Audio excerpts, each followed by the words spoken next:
Is everybody okay? Well, the fucking hippies aren't. That's for goddamn sure. You want burgers, hot dogs, some chicken, and ribs? Yeah! Yeah! Yeah!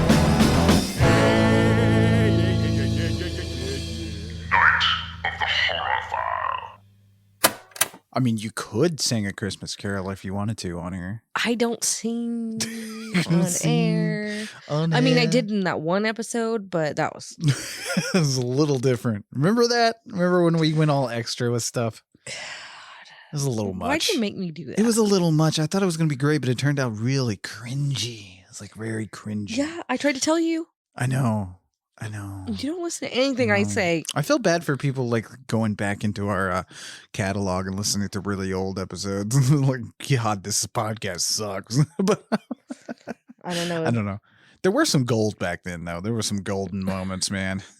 Golden moments. But we're what the hell's wrong with me? We survived the holidays, everybody, and I hope you did too. Say the Holocaust. Oh God. I don't know why that came in my brain. No, I'm not our fucking representation in government talking about how something else is like the Holocaust. I really thought you were about to say that. I was like, what? No. Don't mix my word. We survived the holidays,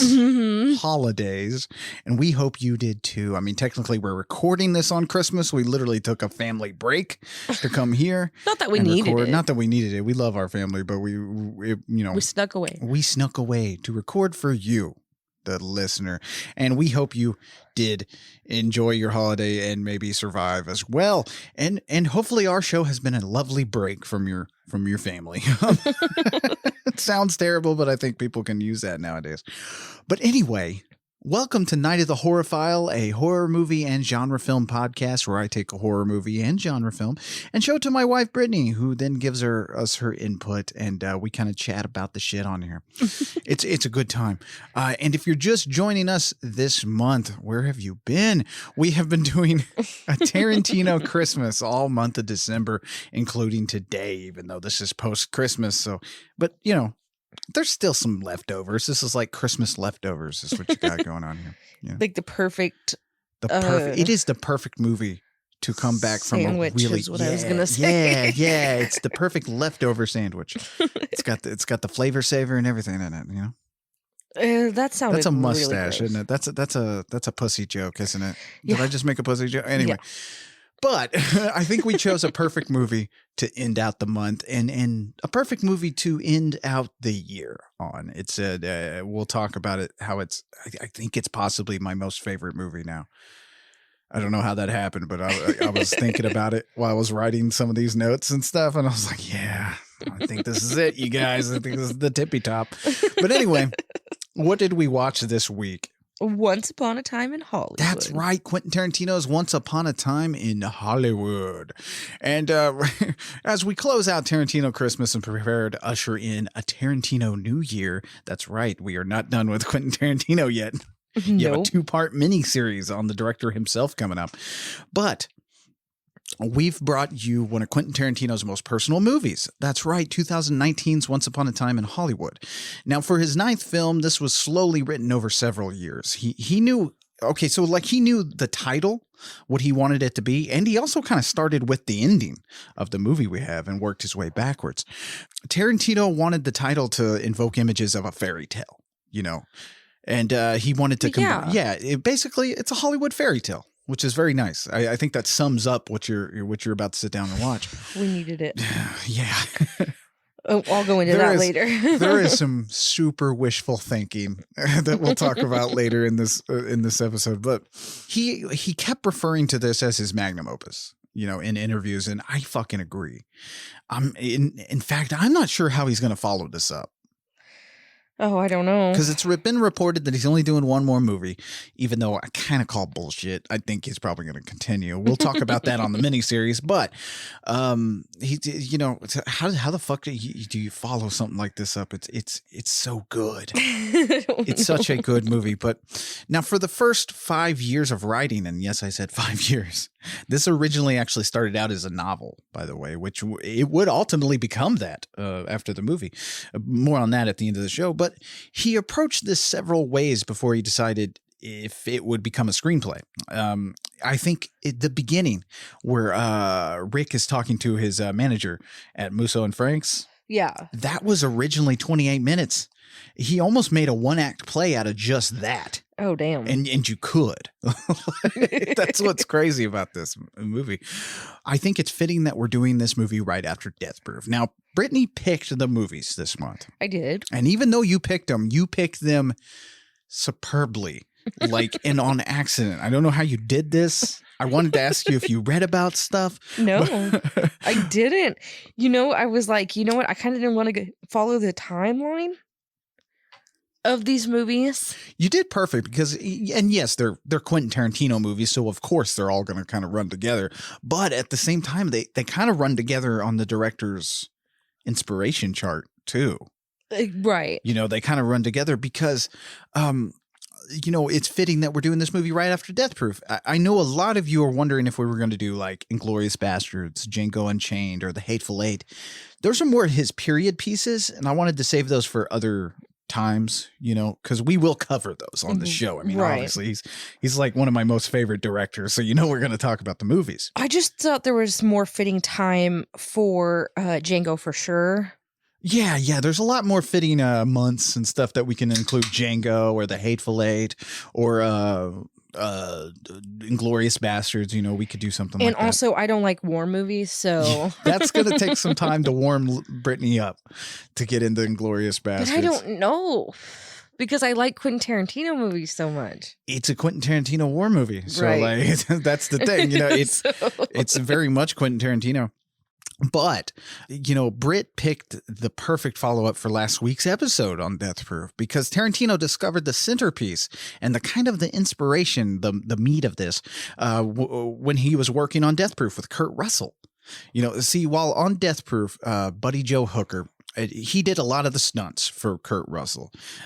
His stunt double for many years also worked on the film, and that was a guy named John Casino. Now, if Casino sounds familiar, he would go on to work with Marvel.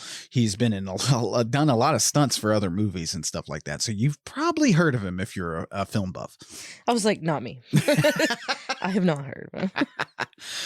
Now, Casino and Kurt Russell had worked together since 1988, and I believe they started working together while filming the movie Tango and Cash, I believe.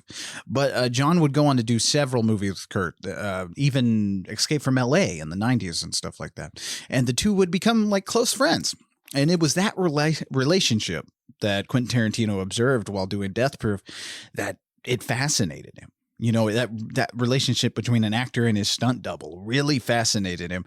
And while there wasn't a ton for John to do, Quentin Tarantino loved having him on board and hearing about the stories and stuff.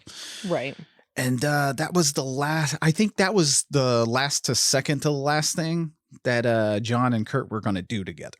Oh, so you can definitely tell the parallels between Kurt Russell and his stunt double and what we have here today with Rick and Cliff. Yeah, which is, I think it's the most, it's the best power duo since oh my god, since Robert Redford and Paul Newman, man. The Butch Cassidy and the Sundance Kid. Which, by the way, you guys, you get your pens and papers ready. A lot of movie references. I am going to be dropping, and I'm not going to stop this time and explain the movies. So just write these down and get after them at your own leisure. But so it was that pairing that gave him the idea for Cliff and Rick. Now, when it was announced in 2017 It was said that Tarantino's next flick would cover the Manson murders. Now, not exactly the subject you want to glamorize or have it treated slick and cool in any way. Right. You know, the Manson murders are an awful fucking thing. Charlie Manson is not some fucking cult hero or pop God. icon. He's a piece of shit who fucking brainwashed a bunch of hippie kids in the fucking desert and then had them kill some people. That's the meat of fucking Charlie Manson. He's not some fucking mythical figure. Right. I hate it when people fucking make him out to be that. It drives me up the fucking wall. And you would think I'm the kind of person who would do that Right. with Charlie Manson, but I'm definitely not. There are no Charlie Manson posters anywhere. No. I mean, if Charlie had fucking applied himself a little better and not been a piece of shit loser, I think he would have been an okay musician. He would have been one of those one-off musicians that everybody kind of, oh, hey, you remember that song by Charlie Manson? That guy did some good. Right. His music was decent for the 60s. That's the thing, you know. He was a decent musician. He wasn't anything special, but he was decent. But he was also a piece of shit. More on him later. Why are we glorifying pieces of shit? That's what I want to know. Exactly. Manson is no one to be fucking glorified. Hearing that, you immediately start thinking, oh man, is Quentin Tarantino is he about to make Charlie Manson cool? Right. Is that what we're going to have to sit through? Are we going to have to see the murders of poor Sharon Tate and Jay Sebring? Like, are we going to have to see that and all this Quentin Tarantino gore? And even as a huge Quentin Tarantino fan, I was kind of like, oh no, oh no. But luckily, Tarantino worked a lot of magic with what we have today and gave us one of his most mature and fucking personal movies to date. This is a combination of everything he loves in one film. Oh, yeah. And when you strip it away and break it down, it's because the man's obsessed and he loves Hollywood. He loves movies. And this is definitely a love letter to it. Oh, yeah. And like I said, we'll expand on that later. But now originally this was again going to be produced and distributed by longtime collaborator, the Weinstein Company and Miramax. But after Harvey Weinstein was exposed for the horrendous monster that he was, Tarantino cut all ties with him and sought a different distributor. That would be Sony after a bidding war between Universal, Warner Brothers, Paramount, Annapurna, and Lionsgate. Imagine just being just everybody. Imagine just being so top of your game that fucking all these people are just in a bidding war for your next movie. But I just can't imagine. Yeah, it. right. But for this deal he got with Sony, he would get $95 million for the budget. Final cut privilege, extraordinarily rare creative controls, 25% of the first dollar gross, and the rights would revert back to him in about 10 to 20 years. That is not often you hear of a director get that. Oh, really? Yeah, that is like a golden deal that he's got here. Plus, I think all the creative control and the amazing benefits that Sony offered him or afforded him, I think it helped with what we have today. It feels like Tarantino at his most creative. It does feel more along the lines of Pulp Fiction, though, I will say. Just in the way I don't want to say the way the story's laid out, but it just feels like he's gone back and is really being creative here. Oh, yeah. Oh, But anyway, we have a shit ton to talk about today. There's so much. So I hope you guys enjoyed that short episode last week because we're back to being beefy here. Beefy. So let's dive into 2019's Once Upon a Time in Hollywood. So the start of the movie is like an old Western TV show. You know. Where Lee dies at the end via shootout, and he doesn't even have a gun. You know, you mentioned the shootout. Have you noticed that every one of these end with like a Mexican standoff? Even in Death Proof, there's a little bit of a standoff at the end when they pull Kurt Russell out of the car. I guess. But that's Quentin Tarantino taking inspiration from one of his most favorite directors, Sergio Leone, because almost every one of Leone's pictures ended with that Mexican standoff, like in The Good, the Bad, and the Ugly, that I'm going to force Brittany to sit down and watch pretty soon. There's a whole standoff at the end, and it's just, like I said, the man knows his fucking shit. But but today's picture really is a fairy tale. You know, we touched on that a minute ago. Especially for the late actress Sharon Tate. It's the first bit of media that hasn't had fucking Sharon Tate just a backdrop for Charlie Manson and his group of drugged out followers. It fixes a few things, and not only that, but it also restores Hollywood back to its glory days, you know, before the end of the 60s. You know, the end of the, if you really like look at the history, the end of the 60s, when Charlie Manson, or when his followers went and committed those murders, the Tate murders and the I can't say the name, La Bianca murders as well, because there was another group of people that got killed that night. Fucking grocery store owners just got fucking slaughtered at their home. Yeah, these people are fucking idiots. They were trying to spark a race war or some bullshit out in the fucking desert because Charles Manson got too fucking high and listened to the White Album and assumed the Beatles were trying to tell him to start a race war. Oh my God. Not even joking. That's kind of how this all started. There's too much meth going on. Yes, it wasn't even meth. It was just fucking acid and peyote. Which goes to show you some things are too much in excess, you guys. Yes. Anything in excess is a bad thing. What we have here is a movie that creates a person out of Sharon Tate. Finally. Right. Finally, we have a movie that creates a person out of her, because no other movie has handled this with such care.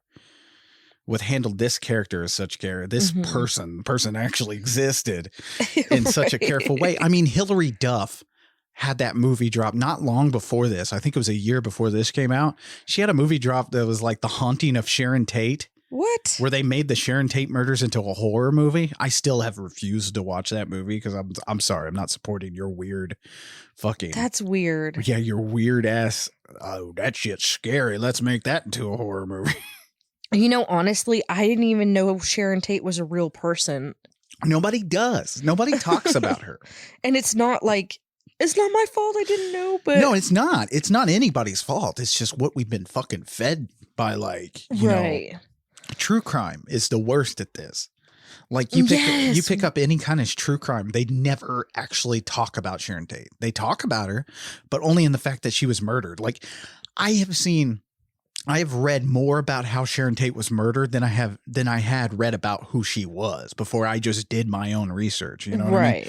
Before I sat down with her movies, and I've actually become a fan of her. She's wonderful to watch. Yeah, I just didn't even know she was an actress. I thought she was just some person. Yeah, and you guys really owe it to yourself to kind of like look into her. I mean, people have wrote about her. She had surviving family members that talk about her.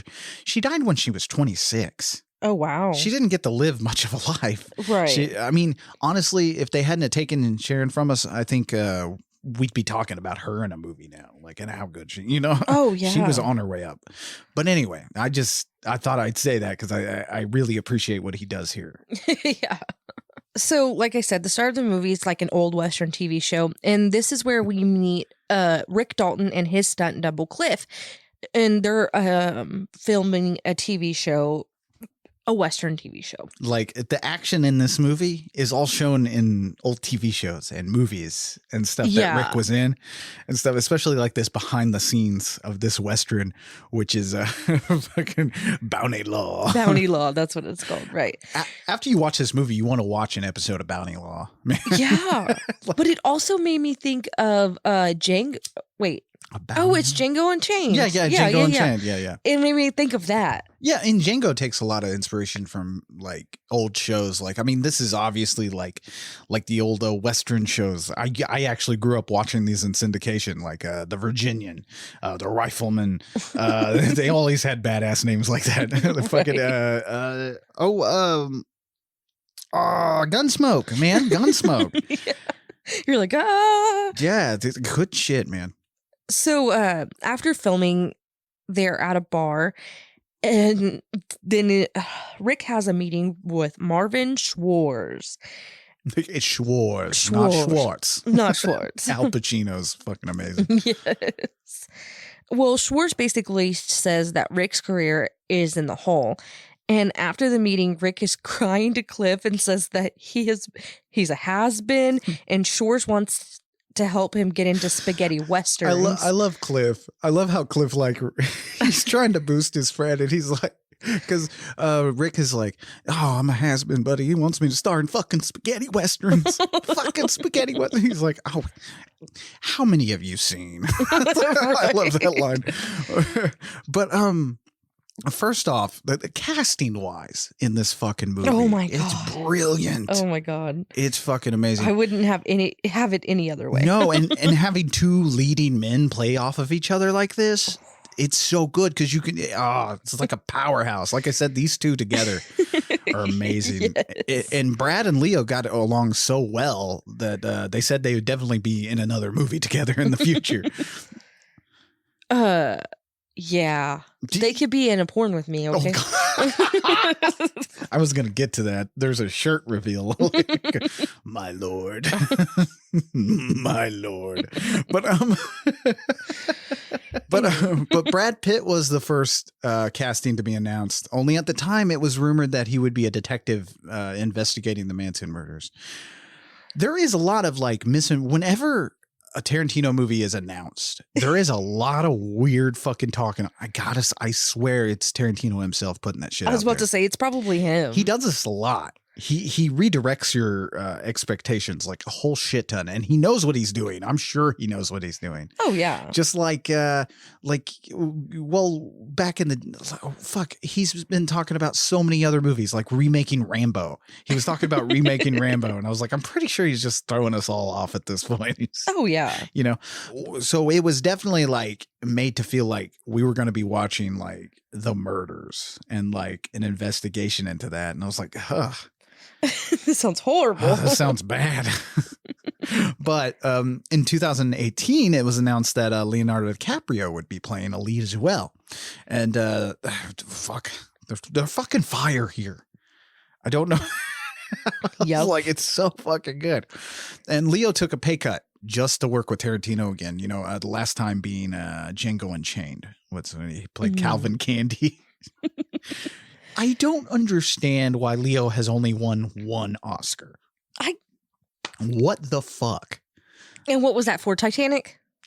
No, he didn't even win it for that. What? He won it for The Revenant, which is an amazing picture, but it's like, it felt like somebody was like, dude, we have got to give this guy an award. Right? What is happening? What have you done? He's an amazing actor. Yeah, I mean, Brad Pitt won an award for this movie.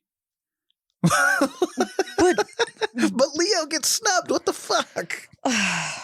Anyway, but Jesus Christ. But yeah, he took a pay cut. I think his going rate is like 20 million. Holy. And I think he took 10. Him and Brad Pitt took 10 for this movie, which is, I know that's not low. Like if I got paid $10 million, I would shit a brick in my fucking pants and I'd run around the streets naked. Right. But not looking nearly as good as Brad Pitt, but Jesus. Oh, he's annoyingly good looking. But anyway, now Rick Dalton, the character who, according to like DiCaprio said that Tarantino had introduced him to, not introduced him, the man's dead, but he had kind of talked about this actor that he had in mind when he wrote Rick. Like, the thing about Tarantino, he doesn't base Rick or Cliff off of exactly one living person. It's like a culmination of a bunch of people. But the main inspiration was a real life actor who committed suicide in 1971 by the name of Pete Duell. And Duell starred in television shows like Alias Smith and Jones. He did guest parts on series like The Fugitive and The Virginian. And now Duell, he was a known big ass drinker. He drank a lot. Yeah. And he indeed lost his license after 3 DUIs, just like Rick does.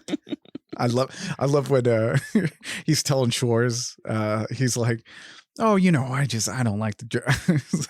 And then fucking Kurt Russell cuts in. That's a fucking lie. He lost his license after 3 DUIs. Yeah. Now Cliff has to drive him everywhere. Oh shit. But also Duel. An interesting bit of fact here. He was probably bipolar. He probably had undiagnosed bipolar disease. Oh, wow. He was never, like I said, he was never diagnosed, which in Rick's mannerisms, Quentin Tarantino and Leonardo DiCaprio kind of implemented that. Oh, wow. If you notice the way he acts throughout this movie, he has slight bipolar problems where he switches on a dime. And he's having issues. He's having personal like fightings with himself. But yeah, he has little ticks here and there, and it's just, I don't know. This is probably like the king of hangout movies now, man. It used to be Dazed and Confused, but this is like, it's great. Oh yeah, like as a hangout movie, this is a perfect hangout movie. It's a movie. It's definitely a movie you can just toss on. Oh yeah. You know, we talked about Jackie Brown being a hangout movie and it was really great and stuff like this, but this definitely, like, you can come in on this movie and have a good time whenever. You're not even like, what's going on? Like, I don't know how to explain that. No. It's something only Tarantino can really do nowadays. Yeah. People try to do this hangout thing and it's just boring. And, you know, because they don't take time to flesh out their characters. Each one of these characters had a massive backstory. Right. Cliff especially, I'll get to Cliff in a minute, but like each one of these characters had a huge backstory. And then you also have like the real life people, which Once Upon a Time in Hollywood is kind of weird for some people who may not know a lot about Hollywood and stuff like that. Mm-hmm. But like there's real life people in this movie mixed in with the fiction. And that's it. But he treats them, he doesn't really fictionalize them. Like, he's showing you, like, how they actually acted, you know. Maybe not Bruce Lee. We'll get to Bruce Lee in a little bit. It feels like I just don't know who Rick Dalton is. Like, I've never heard of him. But he could be an actor. Because you don't want to know who he is. Like, if he had done a movie, because a lot of people have complained about Once Upon a Time in Hollywood not having a lot of Sharon Tate and not giving Margot Robbie. I'm about to say Margot Kidder. That would have been amazing. She's dead, but that would have been really amazing. If anybody could do it, it'd be Tarantino. But I brought Margot Kidder back from the grave. Next movie, man. Anyway, no, like a lot of people bitched about Margot Robbie not having a lot of lines and stuff, which again, I'll get to share in a little bit. Mm-hmm. We'll talk about Margot Robbie, but like, I feel like you wouldn't want that. You wouldn't want her to be the main character because then he's fictionalizing someone real. He doesn't have to really fictionalize Sharon Tate. He doesn't have to fictionalize any of these real life people, you know? So he has Cliff and Rick that you get to hang out with and you follow them through the movie. Everyone else is more like, it's like watching ghosts sometimes, you know, because he gets their mannerisms just right. Oh, yeah. Like the people who actually existed. That's what you were saying. Yeah, it's really creepy. There's a scene, because we're not really going to talk about it, but there's a scene later when Cliff goes to Spawn Ranch, and there's a ranch hand in the back, and you just kind of see him in a doorway, kind of looking kind of spooky off in the background. Mm-hmm. That ranch hand was actually murdered by the Manson family, and they buried parts of his body all over the property. So damn. So it's just really creepy to see him just kind of ghostly looking at you. Like a lot of the actors in this movie, even the way they're lit, it's spooky. When I saw that girl, and we'll get to her, Pussycat, I was like, hey, she's one of those ones from the documentary that we watched. Sort of. She is based off of one of the Manson girls. I can't remember her name. I don't know. I really don't pay much attention to the Manson clan just because like I said, I don't want to fucking build them up as these super rock stars or anything. They fucked people up, like killed people. Like, yeah. That should not be. And I know a lot of people are like, yeah, but you know, do they really deserve to be punished now? It's like, yeah. Maybe. I mean, I do believe in reform, but Jesus Christ, they had a choice. Right. Or maybe don't take so much drugs. I don't know. Don't listen to the hairy guy with the guitar. You guys have got to stop fucking doing that. We as a society, we've got to stop listening to hairy guys with guitars. Hairy short dudes with guitars lead to nothing but badness. It's never good. If a white man wants you to move to the desert with him, don't. In any event. And don't any fucking event, do this. just don't. We're going to go live in the desert. You know what that made me think of? What? Cody Brown from Sister Wives. Yes. If Cody Brown did a lot of fucking peyote and a lot of acid and burnt his brain out, he'd be fucking Charlie Manson. Yeah, I'm going to agree to that. Yeah, fuck you, Jack. I got 4 wives, motherfucker. God damn. Where's Terry at? Anyway. So Cliff drives Rick home and they see Roman Polanski lives next door because they live in Hollywood, obviously. Or Rick lives in Hollywood. Yeah. Cliff drives home and he lives in a trailer behind the Van Nuys drive-in with his dog. What's his dog's name? Brandy. Brandy, that's her name. And I'll probably mention it throughout this whole episode that, he did write a novelization of this, which the novel goes into so much. Read the novel, you guys. If you love this movie as much as I do, the novel expands it all. It's so much fucking fun. I want to read it. Oh, it's amazing. I've never read a novelization of a movie that literally feels like the novel came before the movie. Oh, yeah. But Brandy gets a whole fucking chapter. Like how he found Brandy and stuff. She's the best little dog. She's not even a little dog. She's a big ass fucking pit bull. Pit bull. It's adorable though. She will bite your face off. But I love he has a relationship with this dog. I love how he comes in and he's like, nah, don't whining. I talked to you about this whining. But Cliff is just this normal bachelor eating macaroni and cheese from a pan and feeding his dog gourmet canned dog wolf food. Tooth dog food, which they actually made cans of this that you could have bought like as a promo and stuff. So then Rick is at home and he's rehearsing some lines, laying in the pool. Well, he's on a float. Yeah, he's on a floaty. Lines. He does this a lot. I love how he records the lines someone else's say, and then he's sitting there like and then he rehearsing says lines his with lines. himself. I know. I thought that's a really good idea. I wonder if people do that. I wonder if actors do that. They might actually. I feel like it would be an amazing idea to fucking sit there and do that because now you get to run lines with yourself. Right. You don't have to worry about someone else having to do it. I like that idea. Yeah. And now a lot of these old locations, like the Van Nuys Drive-In, which is glorious to see. Like, oh yeah, it's recreated. It's almost like, okay, so we talked about this. I was like, why the fuck do I know so much about the history of a fucking city I don't fucking live in? And I know barely anything about Tulsa. Because Tulsa is boring compared to Hollywood. When you're like really in love with learning about this stuff and, researching locations like the Van Nuys Drive-In in Van Nuys, California, like when you see it recreated, because that's not there anymore. It's Van Nuys Middle School, I think is what's there now. But when you see it all recreated and stuff, you just, it's heartwarming. It's heartwarming. It's great how he brings this stuff alive. And that's just some of the magic Tarantino applies to this movie. He had to turn 2018's Los Angeles into the LA of 1969 what he wanted was no computer imagery. Right. He wanted no computer effects because he's not a fan of those. We've talked about that in the past. Mm-hmm. But for this, he turned to production designer Barbara Leigh. And if you guys have heard of her, well, maybe you haven't heard of her, but you should because of her work recreating historical places in the biopic The Doors from 1991 with Val Kilmer.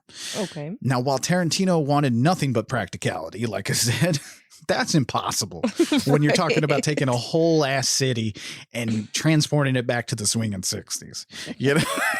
That's hard to fucking do. So there were like 75 shots with digital effects laid over them, but this was mostly to cover up modern billboards and erasing non-1960s buildings from the majority of the driving shots. Because I don't think we really talked about this, but there is a lot of driving in this movie. A lot. And it's wonderful. I've never wanted to hang out in establishing shots. Like if it was just a whole movie of Cliff driving around listening to the radio in that beat up ass car of his, just driving around like non-traffic clogged LA. Right. I'd watch it. Fuck it. Yeah, why is there no traffic? I don't understand. Oh, back then there wasn't, but almost every location you see existed back then. You know, actually, almost pretty much all the locations you see in this movie existed. Oh, okay. It's been recreated painstakingly for this fucking movie. They wrapped on the strip, on the LA strip. They wrapped buildings of like, I don't know exactly what it was, but it made them look like the old deco buildings and stuff like that, which some of the owners of some of those buildings were a little hard to persuade. But after they did it, some of them kept the facades on in front of their buildings because they just liked the look. Yeah. It's a cool look, man. I wish I don't know, man. There's no other city that looks like 1960s LA. Not anymore. We don't get that kind of look anymore. I don't know what it is or what you call it. Like, it's just some kind of, I don't know. It's nostalgia, man. Right. This is for me what fucking I think Spider-Man No Way Home was for fucking for huge comic book fans, because I'm sitting here just gushing over fucking the nostalgia. You've been waiting for this one. Yes, the nostalgia of old school Hollywood. But now, as much as they would have loved to build the actual mural in the screen that they show you in the movie from the late Van Nuys Drive-In, those signs were massive. Oh, yeah, those signs were fucking huge. Back in the day, they would have been around 250 feet by 450 feet wide or something like that. wow. So big ass fucking signs. So Barbara Ling and crew built a 24 scale miniature. And I say miniature loosely because I think this thing was like 10 foot high, this sign. So not a small miniature, but it's definitely a miniature. And like the drive-in screen and everything and the cars you see, it's seamlessly blended together with when Cliff goes in and he looks over and it's just one little shot.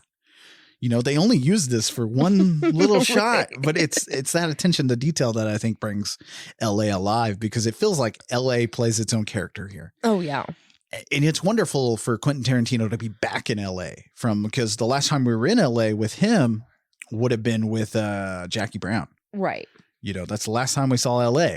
And that was way back in 97. We saw a different part of LA. Yes, now we're in Hollywood, Right. Main Hollywood and stuff like that.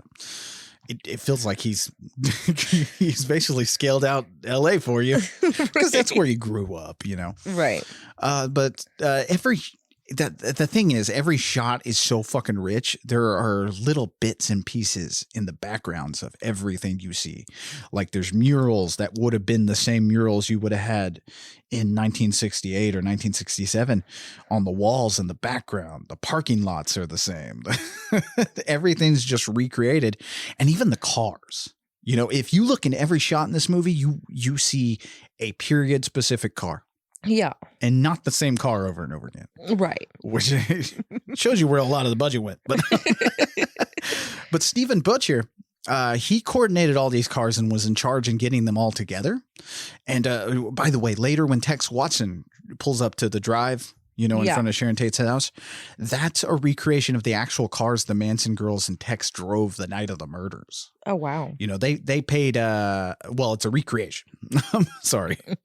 But they paid $1,000 and were offered the actual car to use in the movie, but they felt that would be kind of very in bad taste, you know? Yeah. But they recreated the whole thing on the same model car. Just from the ground up, they made this look exactly like it. Now, the lack of traffic, like we said, is also a unique thing. When Cliff enters the highway there, that's very weird to see that highway fucking cleared of traffic. And it's kind of rare to do this for a movie, but they shut it down. Oh, wow. For a little bit. They normally don't do that. Right. You can't stop capitalism. Sorry. No. Sorry. It's true, man. You're holding up traffic to make your movie. But then again, it's Tarantino. So it's like, oh, yes, Mr. Tarantino. Right. Right this way, sir. So now we're at the Playboy Mansion with Sharon Tate, Roman Polanski, Jay Sebring, and Steve McQueen talks about how Sharon was engaged to Jay Sebring, went to the UK, broke off her engagement, and then married Roman Polanski. But there all best friends. Yeah. And they're inseparable. And it's true. Like back in the day, like Jay Sebring and her remained close friends. So they fucking, I don't know. Yeah, I don't know, man. All three of them together. It was the 60s, so Roman Polanski and him, they could all have been fucking around. They may have been. You know, good for them. I mean, Sharon Tate. Yeah, but Jay Sebring was a famous hairdresser. You know, he owned his own like salon, and he catered to the stars. And stuff. Wow. Yeah, so that's where he made most of his money. You know, if you're wondering who the fuck is Jay Sebring, like I said, look these guys up.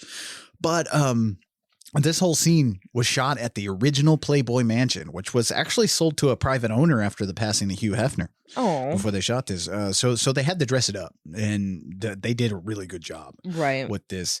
And like I said, more of this kind of feeling where you're watching ghosts, man. Yeah, like Steve McQueen here, which he's played by Damian Lewis of Homeland, but his mannerisms are spot on. So it's weird. It's like watching parts of this movie for someone who's a huge fan of this kind of stuff. Like it's like Tarantino brought people back from the dead. It's fucking creepy. like especially the way Steve McQueen or Damian Lewis is, I keep calling him Steve McQueen. He is. But the way he's shot in the scene, like it's this underglow and there's this haze from his cigarette smoke. And like I said, it looks like a ghost is telling a story. That's what you were saying when we were watching it. You're like, oh my God. And also the main characters in this, they're all dead celebrities. So it's kind of weird, except for Roman Polanski, of course. He's still alive. I don't know, man. I don't want to cut Roman Polanski slack because, like I said, you always have a choice when you're about to do something bad. Did he do something bad? Yeah, there's a reason why he's not allowed in America. Oh, really? Yeah. He slept with a 13-year-old girl. Oh. Yeah, statutory rape. His her mother like egged her on and stuff. Oh. Tried to get her in the next Polanski movie. Oh no.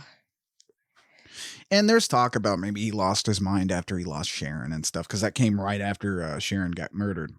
While he was out of the country, but I don't want to cut him too much slack. It's not an excuse. He's one of my favorite directors, though. So I'm on the I don't know, man.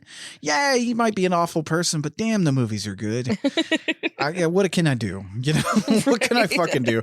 But we're not going to talk too much about Polanski here. And Quentin Tarantino didn't even talk to him while he was making this movie. He didn't really have much communication. He's with like, him. Fuck you. Yeah, I think Sharon Tate's sister did discuss it with him. Yeah. You know, and she told him, you know, she called him and said, don't worry, you know, they're treating Sharon right. Stuff like that. You know, they're treating her with respect because, good. Like I said, every fucking movie that comes out, Sharon's a fucking punch note. Right. Like, so it doesn't, you know. But anyway, also in this scene, you have fucking Mama Cass from the Mama and the Papas. That's the bigger lady who comes up and greets them. Okay. And takes them down to the pool. I'm sorry, you guys. Okay. I'm so sorry. But anyway, you know, a funny little Hollywood story here. There's going to be a lot of that, by the way. Okay. I'm just warning you guys now. But Steve McQueen actually carried a gun everywhere he went after the murders. Oh, wow. You know, he was really in real life great friends with these people, and I believe delivered the eulogy at Jay Sebring's funeral. Which, could you imagine fucking Steve McQueen carrying a gun at a funeral? I don't know. I know you don't know who Steve McQueen is, but just like, and I just want to say, any one of those fucking hippies, if you're here right now, I've got a bullet for you. But just Steve McQueen shooting hippies. That should be Quentin Tarantino's next movie. Steve McQueen v. hippies. But okay. I hate hippies. But anyway, which also Steve McQueen planned to visit Sharon and everyone that night of the murders, but he decided not to out of the blue. So we may have lost Steve McQueen, which brings us to a point we do not have the time to go into who everyone was. Right.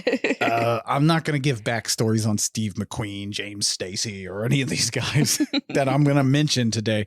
We're working with revisionist history first off, but it's people who lived and were famous during this time. So if I name drop some people, you're going to have to go check them out on their own, or you're going to get a 4.5 hour episode. I'm not doing it. We don't want to do 4.5 hours. We'd like to talk about You the movie. do. I don't. I had the hardest time writing notes that like weren't overwritten Right. for this fucking movie just because how excited I am.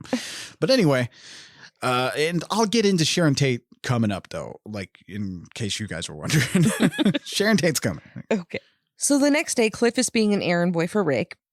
And while Rick is on the set of this TV show that he's playing in. Which, by the way, because he's doing an episode of Lancer here, which I'll talk about that in a minute. But he sends Cliff home to fix the antenna on top of his house. Yes. And this is where we get the shirt scene. My God. Shirtless scene. 58 years old this man is. Oh, God. 58. I don't care how old he What the is. fuck am I going to look like when I get 58? Not Brad Pitt. Nobody looks like Brad Pitt. Holy fuck. He takes his shirt off and just panties and everyone's boxers drop in the theater, man. It's if you weren't gay then, you're gay now. It's over. I think everybody is a little gay for Brad Pitt. I mean, look at him. Who would be? I don't know. I'm sure some heterosexual dudes out there like I'm not no queer. I ain't gonna go for Brad Pitt. And it's like, yeah, you would. Yeah, you fucking would. Yeah, you would. You liar. Let Brad Liar. Pitt drop his pants in front of you. You got at least half a chub going. You got half a chub for Pitt. Anyway, so while on the set of this TV show, Rick is talking to a man named Randy, who is a stunt coordinator. Well, Rick wants Cliff to be his double, but Randy refuses because supposedly Cliff killed his wife. Mm-hmm. We don't get a lot of explanation on this, but he got away with it. Yeah. And Rick's like, no, he didn't. He didn't do that. Like, whatever. Well, Randy finally agrees to let Cliff be on this movie when Rick tells him, he's like, he's a war hero. Yeah, which there's a lot of more backstory in the novel and stuff, but he fought in World War II and he's like he's a killer, by the way. I don't know if we talk about this on the episode, but Cliff is a murderer. And we'll talk about whether he killed or didn't kill his wife. In the book, it's made painfully clear that he did. Yeah. But let me say this though, and I don't know if you go into this, but this little scene here where Rick is talking to Randy and all of this is like he's having like a daydream. This is a daydream. While he's repairing the antenna, shirtless. My fucking Lord. So this has already happened. Yeah, he's just thinking. I love the little reaction he gets when he comes back out of it later. Because he's like, well, yeah, I was a dick. Right. But anyway, so Cliff Booth, played by the incredibly gorgeous Brad Pitt. Anyway, I'm 34 and I look like hell. I just looked at myself in the mirror today. I was like, oh God. But anyway, I wouldn't want to, like Tarantino, I wouldn't want to take pictures with Brad Pitt. I'm not going to do it. It's just going to point out your flaws. He wouldn't? Tarantino said that he's annoyingly good looking. Oh, yeah. He's like, I just hate it. He's like, I love Brad. I love him to death, but I don't want to take pictures with him.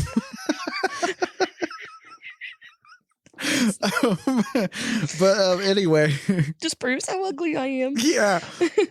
Anyway, Cliff was the character that Tarantino created first, and he got most of the backstory. That's why this character feels so lived in.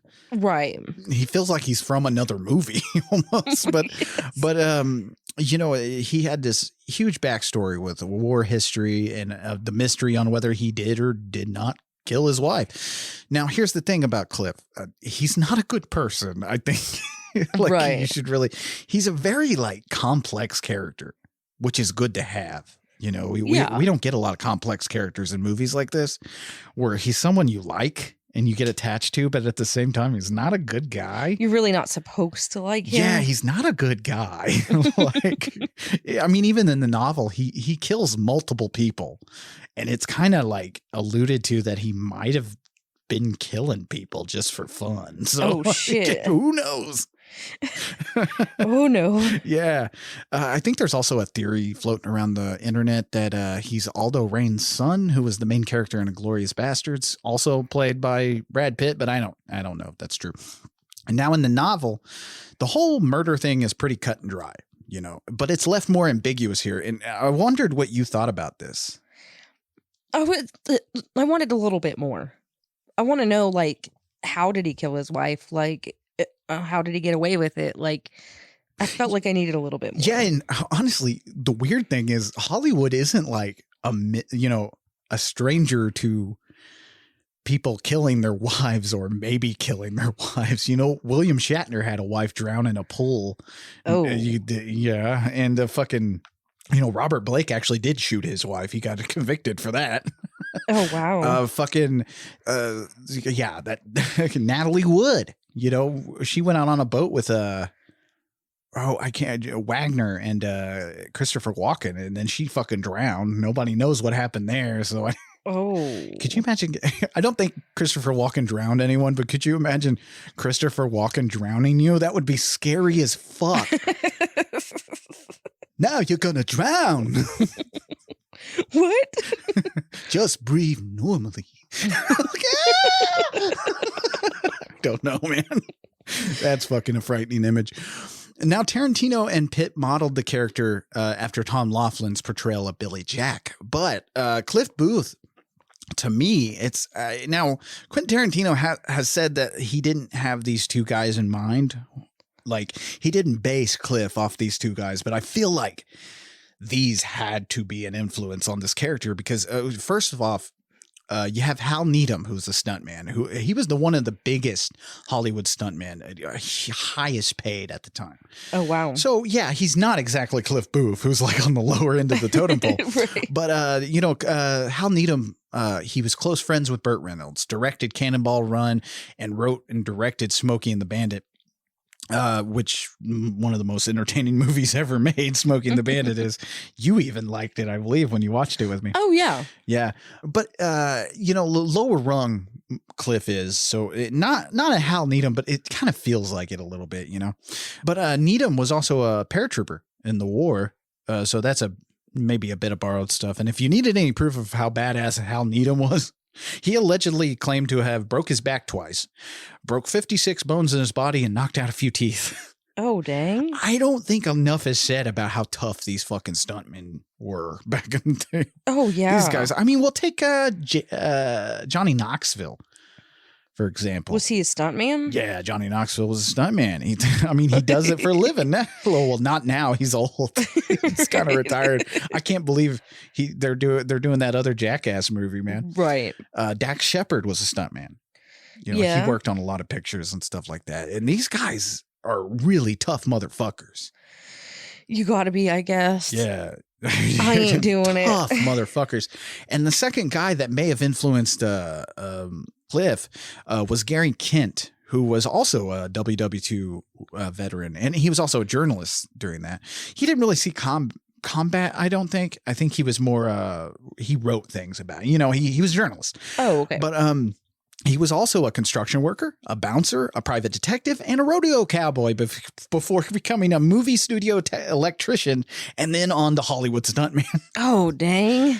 Jesus Christ. Men were badass back in the day.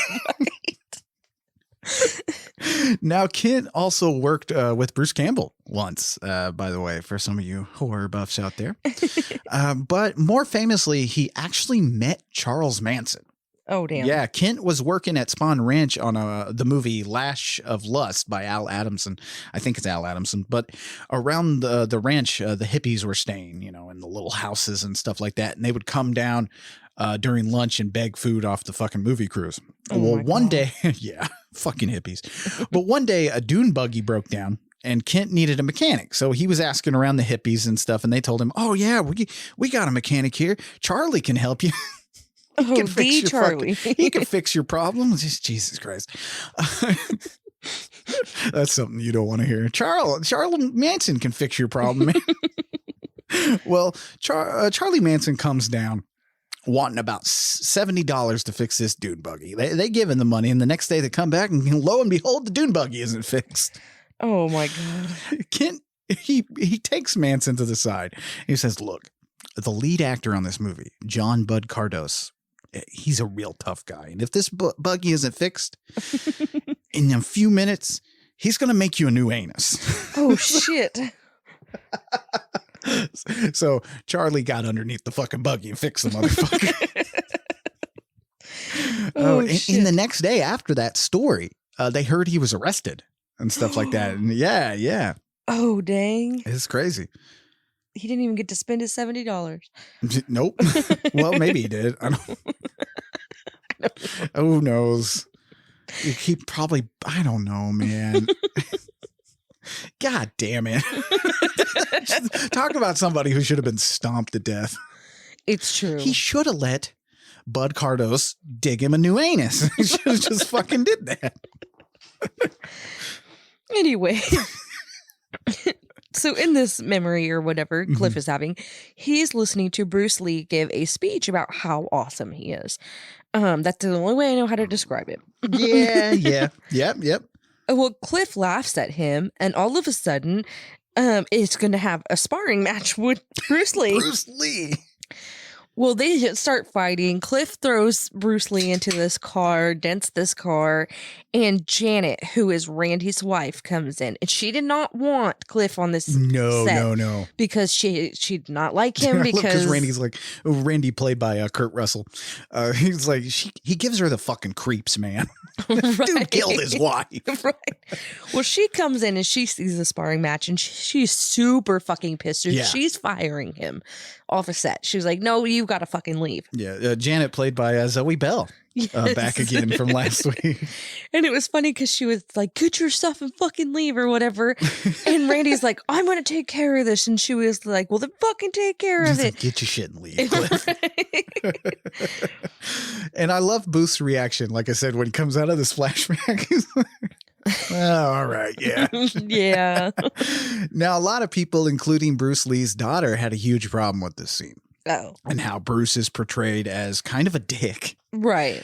Now, I'm not going to say anything about Bruce Lee's daughter because I think the one person who gets to be offended would be his daughter because that's her fucking father. So her opinion aside, I feel like he's really not being a dick.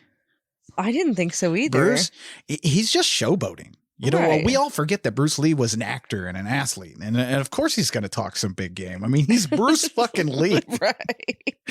I did read a book once that Bruce actually loved Muhammad Ali. So I'm not sure if he would have actually threatened to kill him. You know how he's like, I make him a cripple. I don't know if that's true or if he would have said anything like that. Now, there was a real life incident on set with Bruce Lee that is kind of like this. Bruce was big on making fights look real in his roles. By the way, I love Bruce Lee. Enter the Dragon's one of my favorite movies. But he would always become frustrated with the American stuntmen. And sometimes he wouldn't hold his punches back as much as he should. So he'd be actually tagging these guys, trying to get them to get angry, and actually fight him because he wanted that realism. So while filming the Green Hornet, which is what they're filming here in this movie. Oh, yeah. Yeah. That's why he keeps calling him Kato.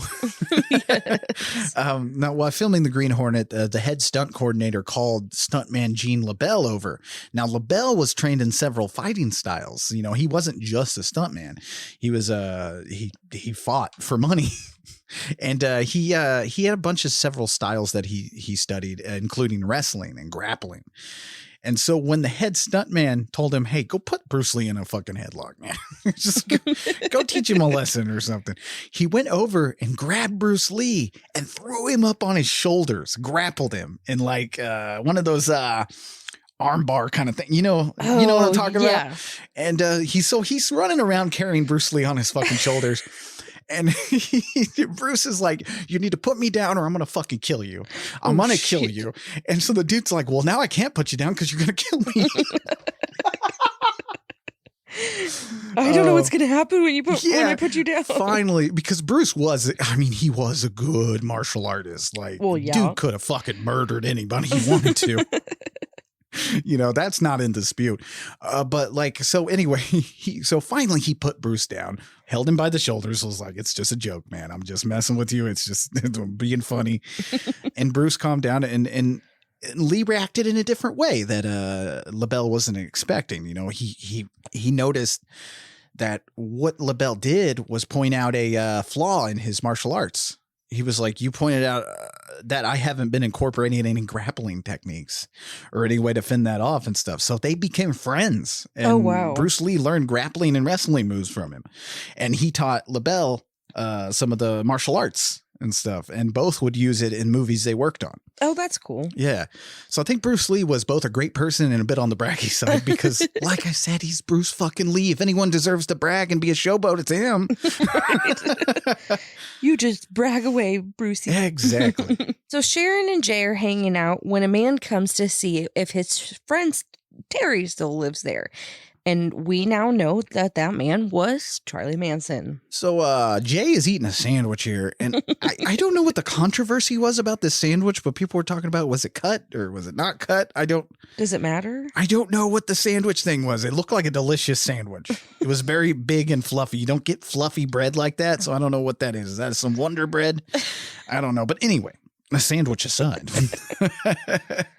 Terry... By the way, the Terry Manson is looking for is Terry Melcher, a record producer who actually, I think he promised Manson a record deal, which is just another thing for Manson to get pissed off about at rich people about.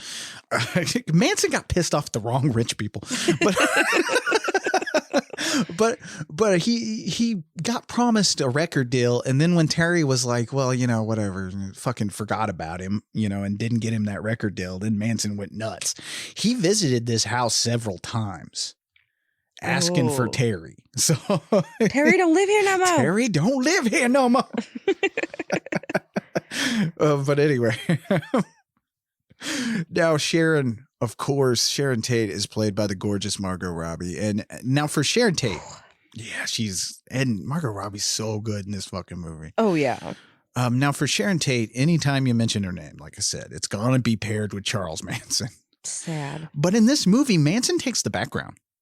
While Sharon, she gets to shine more. Oh, yeah. As a person. And which I love, the personification of these, like, women in this movie. Mm-hmm. Like he shows someone who, like, you see in the pictures as this gorgeous woman and stuff like that. And he makes her a person.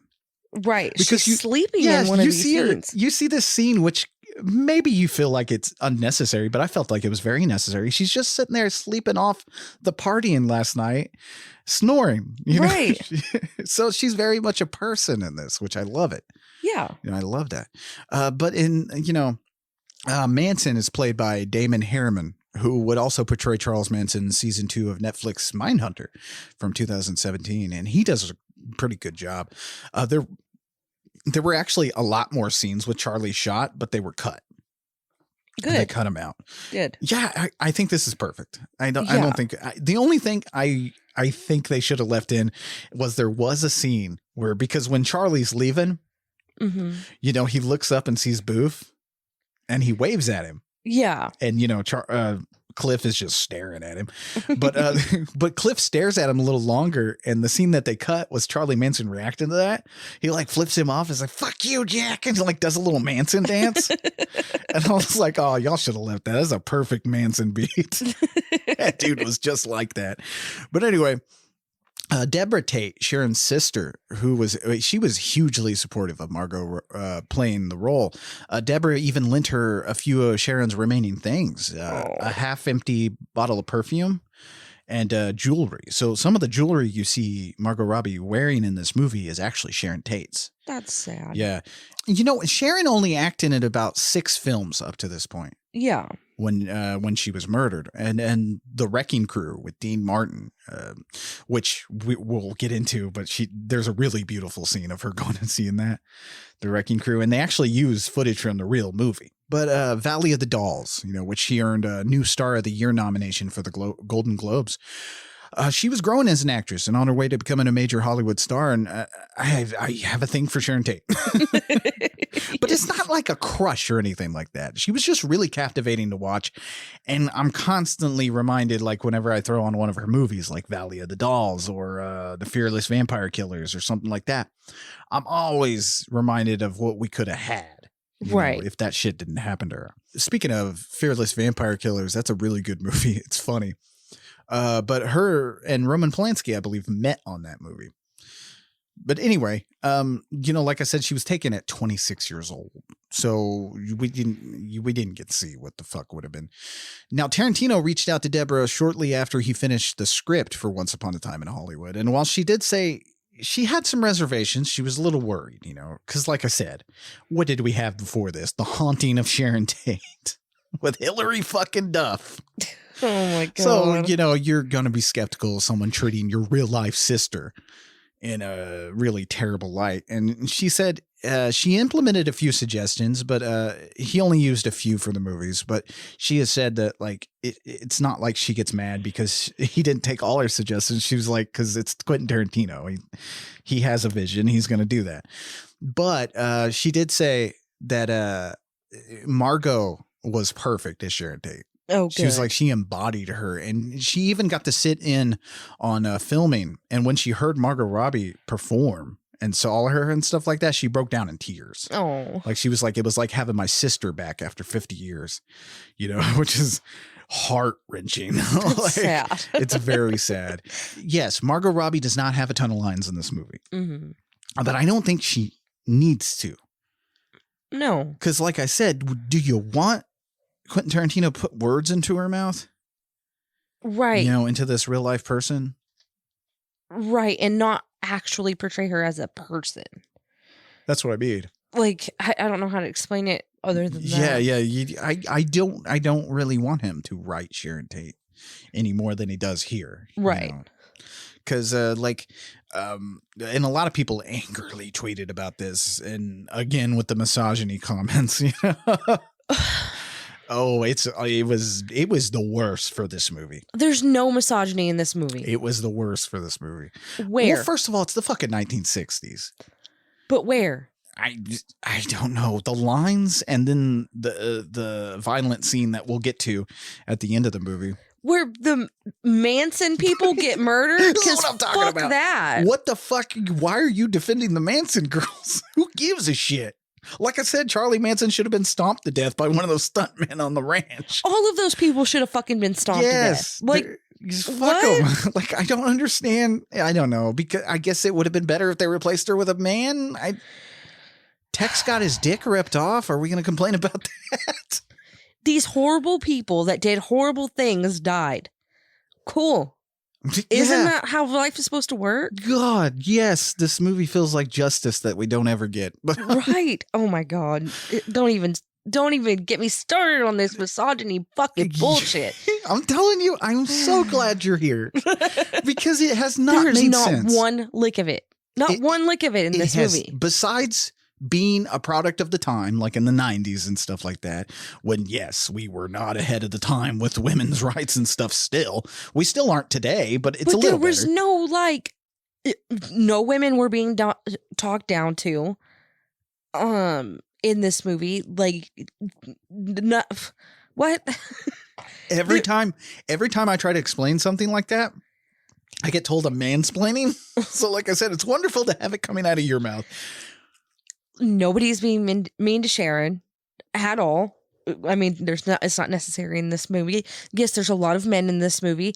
It was Hollywood in 1969. There's also a lot of smoking in this movie, which right. Thank God. Right. Thank God. There is smoking up and down the fucking block on this fucking movie. Everybody's lighting up a cigarette. They're smoking on the airplane. They're smoking in the restaurants. It's wonderful. And what's that scale where women talking to other women characters? The Bechdel scale. It has. Well, we don't need that for this movie. That's not what this is the fuck about. Yeah, there's violence against women, murderers, violence against murderers. Yeah, I don't know what you want. I don't So, know like, if you didn't think that was a cathartic scene at the end of this fucking movie, then you need to reevaluate yourself. Yeah. Ooh, I need a cigarette after this one. But Right? no, there's no fucking misogyny in this movie. Yes, there's a lot of fucking men, but that's okay to me. I mean, It didn't need women in this movie. I mean, I know that it's sounds the bad. Maybe 1960s. It's the 1960s, and yes, women were present. Yes, women were actors and stuff like that. But it's the 1960s. I mean, you also had James Bond slapping women in the ass, and that was seen as a fucking term of endearment. It was the product of the time. But also the movie is not about women. It's not even really about Sharon Tate. Right. She's just the heart of the movie, Right. which I think is the way to go. I didn't when I saw this movie, I really did not want the Sharon Tate murder stories. Right. You know, I didn't want that. We've all heard that. We've heard it a million times. But this movie just wasn't about women. And that's okay. Yeah, That's okay to have a movie that's not about women. And it's okay to have a movie that is about women and not about men.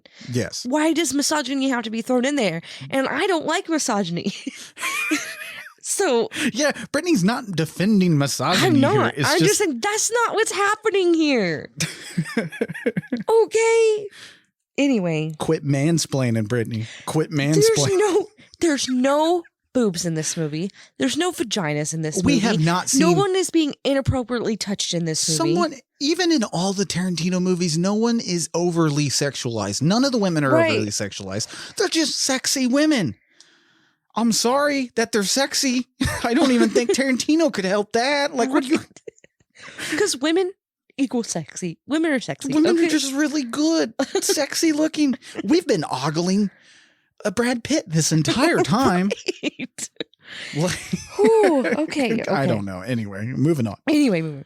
So Rick sits and talks to an 8-year-old that is on the TV show with him, and he tells her about a book that he's reading, and it says it's about a man that is washed up, and he's basically talking about himself. Yeah. So he starts to cry. Yeah, because he's meeting with this 8-year-old who's the future of Hollywood. You know, because Rick is in a point where he's like, he even says that he's a has-been. You know, he's facing washed upness if something doesn't change. You know, he's fading away because he was huge as Jake Cahill on Bounty Law. You know, he was huge as that, but he chose to try to pursue movies, you know, and try to get more into that, and it's not working for him because even Schwartz says, you know, you're losing fights now. You know, that's an old industry thing where the new up and comer beats up the old guy who was the star of the month, and now you're fading away. And that, you know, Right. I love how he's even like, and who's next? You know, Batman and Robin, bang, zoom.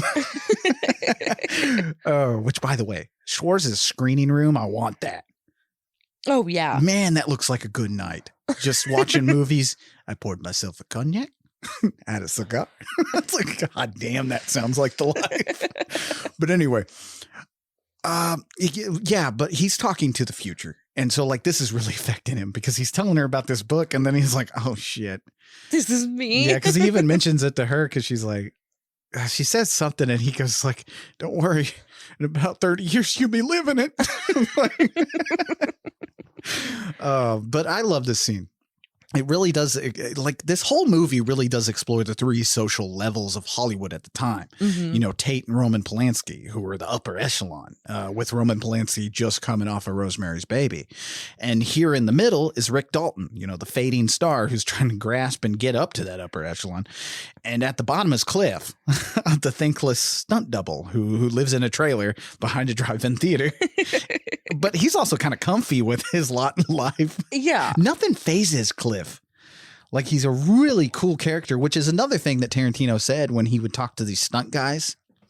Like, and he'd get stories and they all knew a guy like this. Yeah. You know, they all knew this one guy he was quiet, he was unassuming, but he was also a badass. And you didn't fuck with him. Like, Cliff is kind of that guy, you know, that stuntman who did enough to live. He does enough to exist, but, you know, he isn't the Hal Needham, you know, the upper guys. I think even Hal Needham was so rich at one point when people would badmouth Hal Needham, he'd just send him a postcard with him with a barrel full of money. Oh my God. That's a power move, man. Yeah, fuck you. But anyway, but no, you know, like I said, DiCaprio, especially in these scenes coming up, so fucking good. Oh, yeah.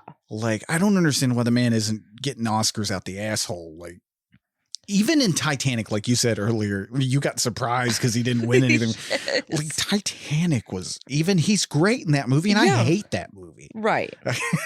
It's a bunch of dribble. But he was good in that fucking movie. So I don't get it. So Sharon goes to a theater to watch herself in the movie Wrecking Crew. It only costs 75 cents. Man, if I could watch a movie for 75 cents right now, I'd be at the theater every fucking night. So you would leave the theater. I would live at the theater. Be like, well, sleeping outside theater again. I'll be home. Well, she gets in free since she's the star of the movie. Uh-huh. And she watches the movie shoeless with her feet propped on the seat. And we get to see this from her POV. So her feet are kind of covering part of the screen. Yippers. Which is fine. Which, by the way, we haven't really talked about it, but there is feet galore in this movie. There's feet everywhere. Like I said, it is the parade of feet in this movie. You have feet.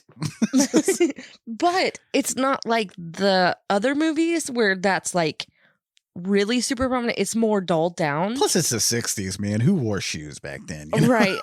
I don't know. Or maybe I'm just numb to it now. You might be numb to it now. I might get you used to the feet. You see where I discovered my foot fetish through Tarantino. Yes. Now, as much as I'd like to say that is purely just so Tarantino could look at Margot Robbie's feet, it might be, but it was actually a common trait that Sharon Tate had. She hated wearing fucking shoes. I agree. Yeah, she enjoyed being barefoot in everyday life. So much so. So much so that she would wear these rubber band things on her feet just so it looked like she was wearing sandals so she could go to places and eat. It's not illegal to be barefoot. Well, some places have the no shirt, no shoes, no service kind of thing. It's still not illegal. I don't know. I think if you're kicking Sharon Tate out of your restaurant for not having shoes on, something's wrong with you. But also playing a character in this movie, we have not touched on this and we have to, is the LA radio station, the boss sounds of KHJ. It was a real radio station. The stuff you hear is an actual radio broadcast. Oh, wow. Yeah, I think from May 25th, 1968. And you can find that entire radio broadcast on Spotify. But the DJ, the real Don Steele and stuff like that, it's the old school DJs, man. That's it's awesome. back. This is stuff that Quentin Tarantino grew up on because he was like 7 years old at this time. Mm-hmm. So he grew up with this stuff. He remembers all these things. And I think that's why it feels so real. Like it feels like you're transported back in time to classic LA. By the way, the whole Cliff killing his wife, speaking of DJs, there was a DJ working for KHJ named Humble Harv Miller, who I think you may hear him once or twice in this movie. I'm not exactly sure, but he actually did kill his wife in 1971. See what I mean by Hollywood and killing wives? Am I getting killed today? I don't know. It was not a time to be a wife in Hollywood. Between the 60s and the 70s, you just maybe don't marry people. Okay. So Rick is doing his scene and he's forgetting his lines. Mm-hmm. So he goes back to his trailer and has a freak out. He's talking about how he drinks too much and how he needs to get his head together to show everyone what he is really made of. Rick fucking Dalton. Right? So he goes to do his next scene and he fucking kills it. He's even like improvising things and everybody was just blown away. I love how they shoot this like you're watching a shooting of a television show. Yeah. But you're not seeing the crew. That's what I was thinking. That's really cool. I know. That's what I was thinking. I was like, there's no cameras. Yeah, because any other movie to do this, you would see the crew. It would be a fixed shot and you'd be seeing the crew working. Yeah. And stuff. But I think it's really interesting that we're the camera. Right. Because there's a whole point when he flubs his lines, which, by the way, that was suggested by Leonardo DiCaprio. He came up with that. He was like, he should flub his lines in the middle of it because he's not he was saying he's not a bad actor, but he's also not as trained as any of the other people. Right. So he would flub his lines. So he that was a suggestion by Leo. But I love when he flubs them and they have to reset the camera. and it's us. We're the camera, and we get reset. Yes. And just this fucking scene where the girl, you know, the little girl tells Rick that he did a great fucking job, and he just breaks down a little. Oh my god, man, that's amazing. Well, because like he like we've been saying the whole time, he feels like he's washed up. He's a has-been. He's got nothing left, and you know, finally he threatens to kill himself in the mirror, and he gets it done. Tarantino, while creating Rick, actually wrote 5 episodes of Bounty Law, a show I wish desperately existed.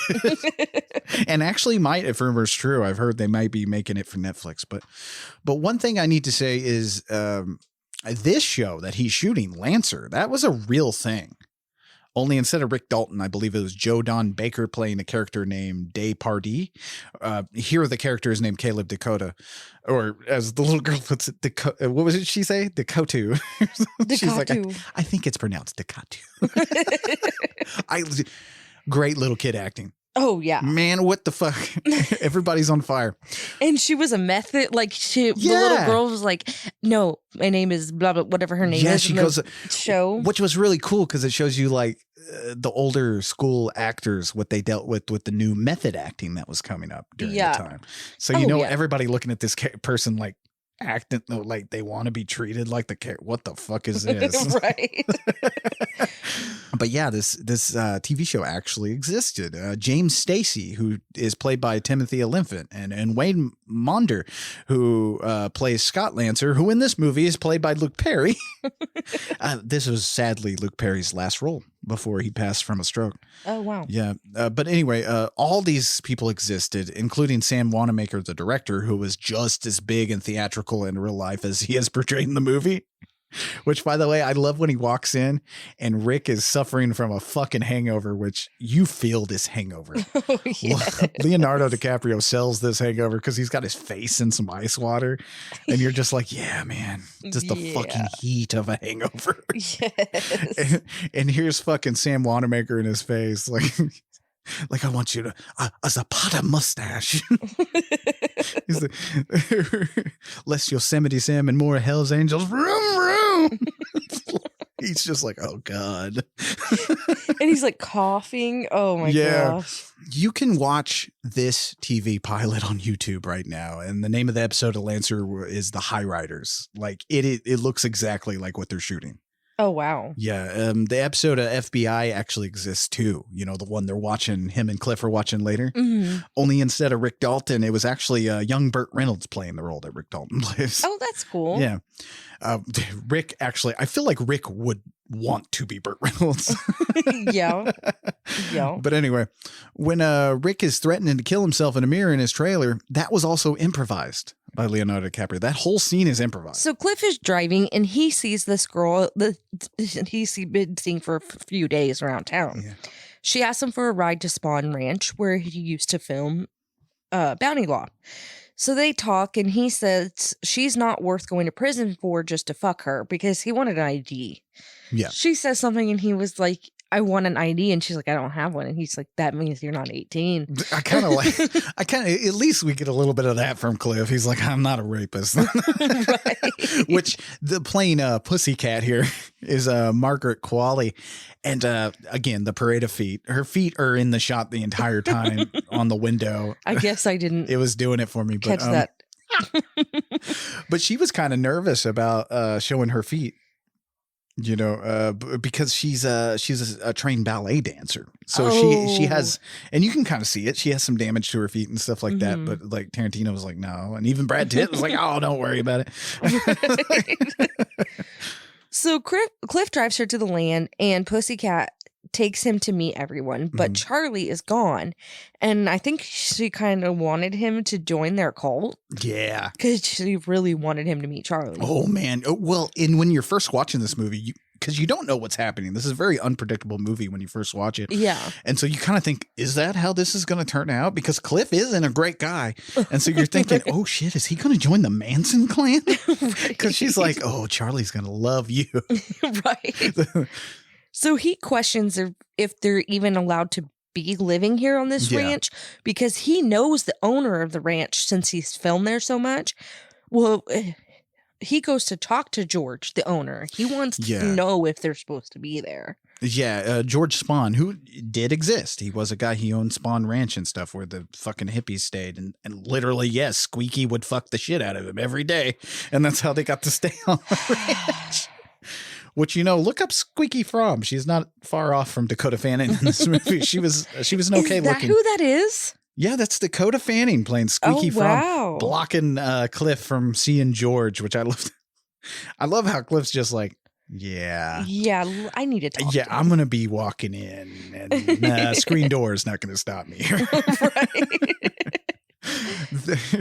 the fucking feet, though. The feet. We get more parade of feet through this. You get to see Dakota Fanning's feet here. Why are you so excited? I don't know. I feel like I should program like a thing for feet at the Oscars or something. Best feet of the year. But anyway, that'd be a hard choice. You and Quentin Tarantino, the only ones that'd in there. That'd be a hard choice. We'd be up for 4 days trying to pick feet. I don't know, man. They're all good. I ain't got it. I ain't got it.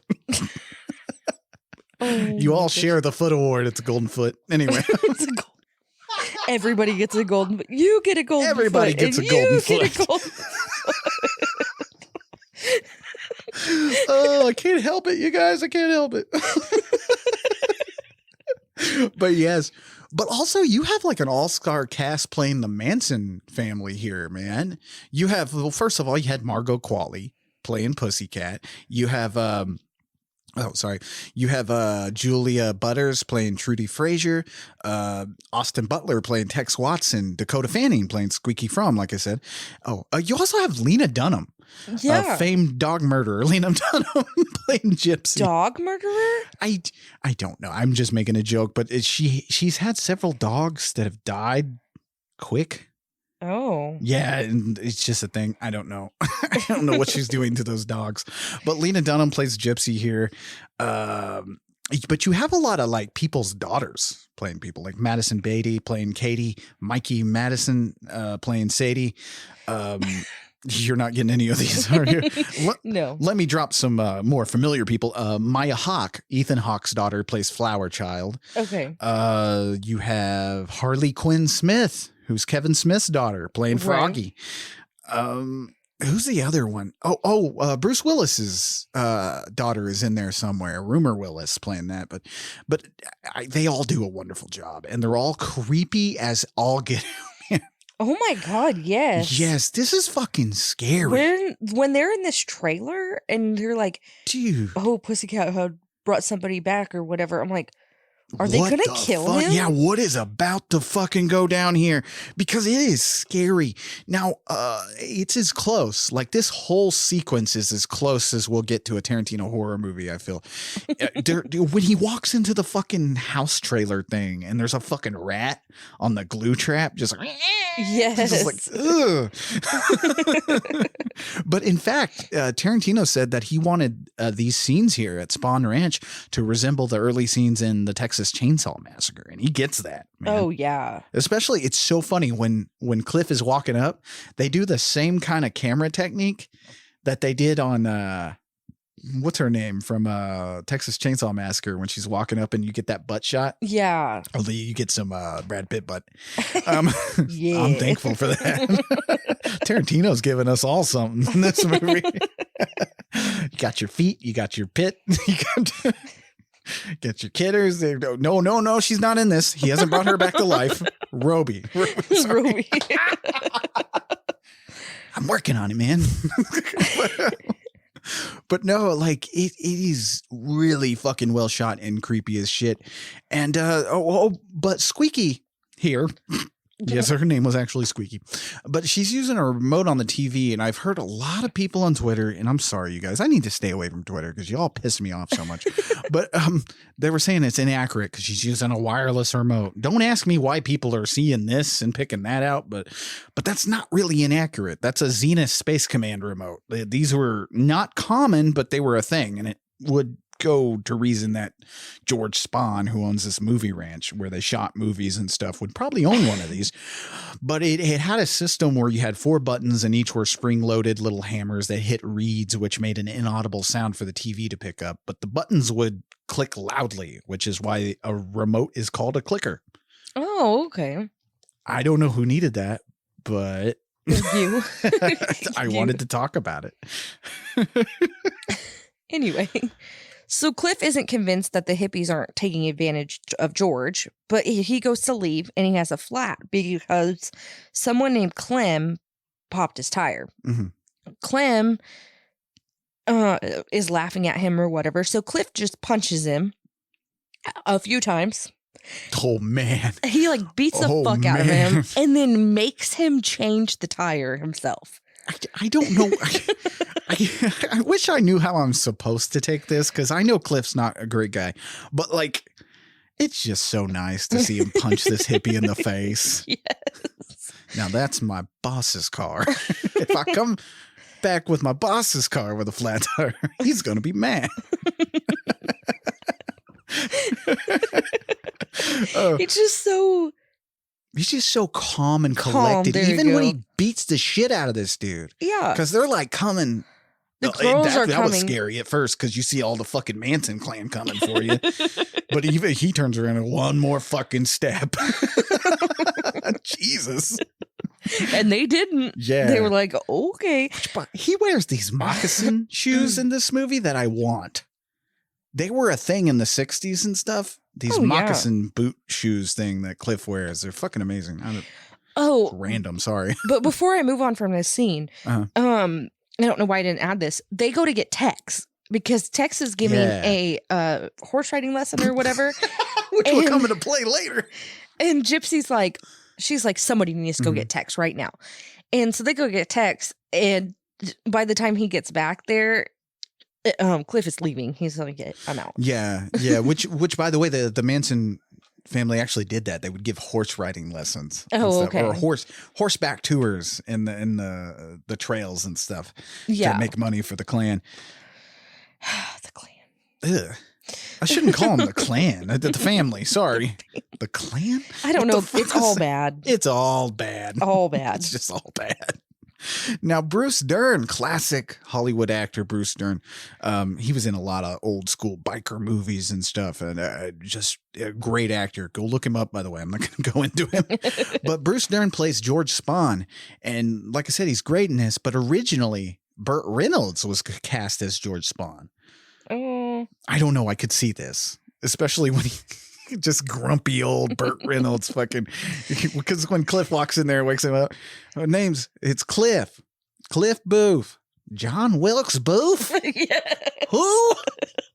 Because he's blind and he can't see. Just cranky as shit. I love that. Not everybody needs a stunt double. Leave me alone.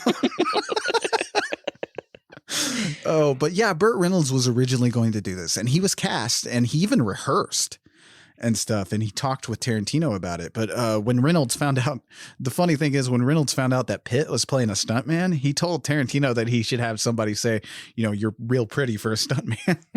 Doesn't he say that? Yeah, Mike Moe says it earlier because Mike Moe plays Bruce Lee. But sadly, Burt Reynolds passed before he could film his scenes. Oh. Yeah, but there's a debate on whether this is his final role or not. I don't know. Tarantino is very adamant that this is his final role. He's like, we just didn't shoot it. And I was like, yeah, but kind of got to shoot it, man. I don't. He's kind of got to be in the movie. Yeah, kind of got to see him. Be his final role. If you had a deleted scene somewhere, sure, but I don't know. But I could see Burt Reynolds playing this fucking role. John Wilkes, who? God, I love it. So and I thought that George was going to say different things than what Squeaky had said. He says exactly the same shit. Yeah, and he's like, I love it because you think maybe the hippies are taking advantage of him and stuff. He's like, I got to rest up, watch TV with Squeaky later. He's like, what happens when she gets mad? He's like, nothing. I just don't like to disappoint her. Right. Because he just wants to fuck her. Oh, he's having the time of his fucking life. Just this. He's taking a nap so that he can watch TV and fuck This her fucking later. hippie girl's just banging the shit out of you every morning. You're good, man. You got it set. Well, Rick and Cliff are watching Rick's guest performance on FBI, and Schwartz is watching it also, and he decides that he wants Rick to be the lead in a spaghetti western filmed in Italy. Yeah, I love the two of them watching this show because they're sitting there just talking shop and having a good time watching. They're such good friends that they and they're manly friends, so they don't say they love each other, but they do. Because I love when he pulls up. He's like, "Hey, you want to come inside and watch FBI? My premiere tonight?" He's like, "Well, I just thought we would. I got a 6-pack in the back. Right. Let's order a pizza." He's like, "I got this acid dip cigarette that I bought for 50 cents. Yeah, if I'm gonna trip balls, I'm gonna trip here, not at my place. Right. And Rick's like, "Yeah, not tonight, man." Yeah, Rick's like, my booze don't need a buddy. Now Schwartz actually gets him in a Sergio Carpucci film, who was indeed the second best spaghetti western director ever, second to Sergio Leone, of course. Carpucci directed the original Django, which I watched one night, and I was fucking going on and on about the ending shot being better than anything we film nowadays, and So explain spaghetti westerns to me. Okay, so spaghetti westerns, there was also spaghetti action films and stuff like that. It's pretty much anything that was shot in Italy. But spaghetti westerns, they're shot a different way. Like, we will watch a spaghetti western. That's coming up next month. But basically, and they mention it in the movie, the way the Italians shot things. Mm-hmm. Like, they would have all the actors say the lines in their own language, and then they would dub it over later. I think we covered an Italian flick a long time ago where you were like, what is the deal with the fucking dubbing? And I was like, that's how they did it, man, because they did that for the foreign box office. Was that Rabbit Grannies? May have been. Only I think that was Dutch, but okay. But yeah, it's basically that. But spaghetti westerns have their own fucking feel. When you watch like Gunsmoke, or you watch one of the John Wayne westerns, which are good movies, but those have a way different feel. Okay. Spaghetti westerns are more almost art housey. Their shots are more inventive. It's way different.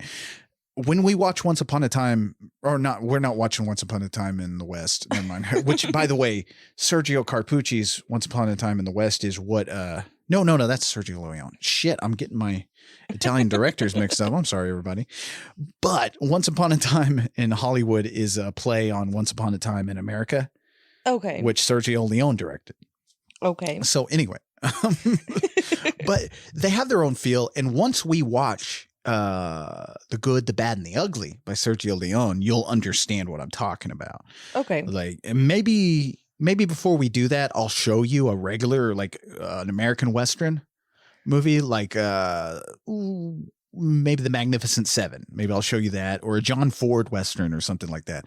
I'll show you that before we watch the Italian spaghetti westerns. Okay. But just the name spaghetti western just means Italian Western.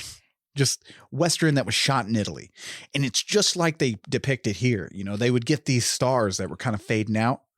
Yeah. Like Rick. And they would take them over to Italy and shoot a bunch of spaghetti westerns and stuff. They did that with Clint Eastwood, because Clint Eastwood started off on TV shows. Rawhide, I believe he was on. Okay. And they took him over to Italy, and that's where he became huge. He did the Dollars trilogy and stuff like that, and all the westerns and stuff that he did that put him on the map. Okay. Okay. Your eyes glazing over you. Yep. Is everybody okay? I just went on and on about Hollywood again.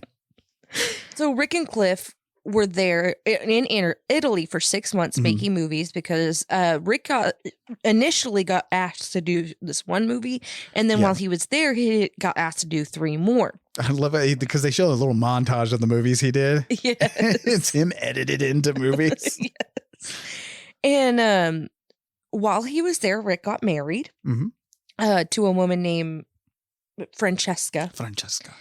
And before they leave, Italy, Rick tells Cliff that he can't afford him anymore and that he needs to sell his house and live off of that for a while because yes, he made money doing these movies, but not enough. Yeah, because even Kurt Russell says, his swanky Italian apartment kind of ate up most of it. Right. Which I love how they're like, and Rick loved the food so much, he gained 15 pounds. And his hair grew. But I love, like I said, Kurt Russell, I love how he cuts in every now and then with this narration. Yeah. And Kurt Russell, Tarantino said that like one of his biggest, proudest moments was when one of these old guys that were working on the movie said how close he got to what it was really like. Like Kurt Russell. A lot of people that listen to our show may only know Kurt Russell from like Escape from LA or The Thing or those kind of movies that he did.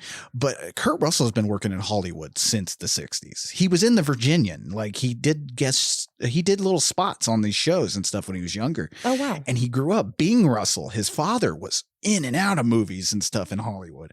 So he grew up in Los Angeles, Hollywood in the 60s and stuff like that. He grew up on all this stuff. And Bruce Dern as well. And those two were the main ones that told him like how good he did. Because in an interview I saw, Kurt Russell is like, it's crazy seeing the stuff that I grew up on and the industry that I grew up in and seeing it just recreated. Right. So when they get back to LA, we're caught up on everything. Sharon is really, really pregnant now. Roman is away in Europe doing a movie. So Sharon has two friends move in with her, Wojtek Frykowski. I only wrote that down because I wanted to say it. It is a fun name to say, which, again, these people actually existed, Right. Frykowski and stuff. And Abigail Folger, who was the heiress for the Folger coffee empire. Well, they all go to dinner together, and Sharon isn't having the best of times. But who does when it's 1,000,000 degrees outside and you're 100 years pregnant? Again, she's not made as this ethereal being or something like that. Like she is the heart of the movie, and she is very much. She feels like an angel through this movie. I don't know how else to put it, but she feels angelic through this movie, but not in an unrealistic way. Because I love this little touch he puts. She's felt especially pregnant on this hot night. Right. And they get home around 10 o'clock. Now, knowing what happens to these people, you start kind of holding your breath here. Like when you first watch this movie, even in the montage, when we arrive back to LA, you feel like this is coming to an end. Yeah. And it's kind of, you're like, oh God, I know what fucking happens. Yeah. I know what happens. And, which by the way, that song that they have playing, the Rolling Stones, You're Out of Time. Yeah. I love that because it just feels like, because we're seeing old school Hollywood and come to life. Which I love that they got the old Taco Bell. And that was really an old Taco Bell building that was just there, just dilapidating and stuff. And they decorated it up.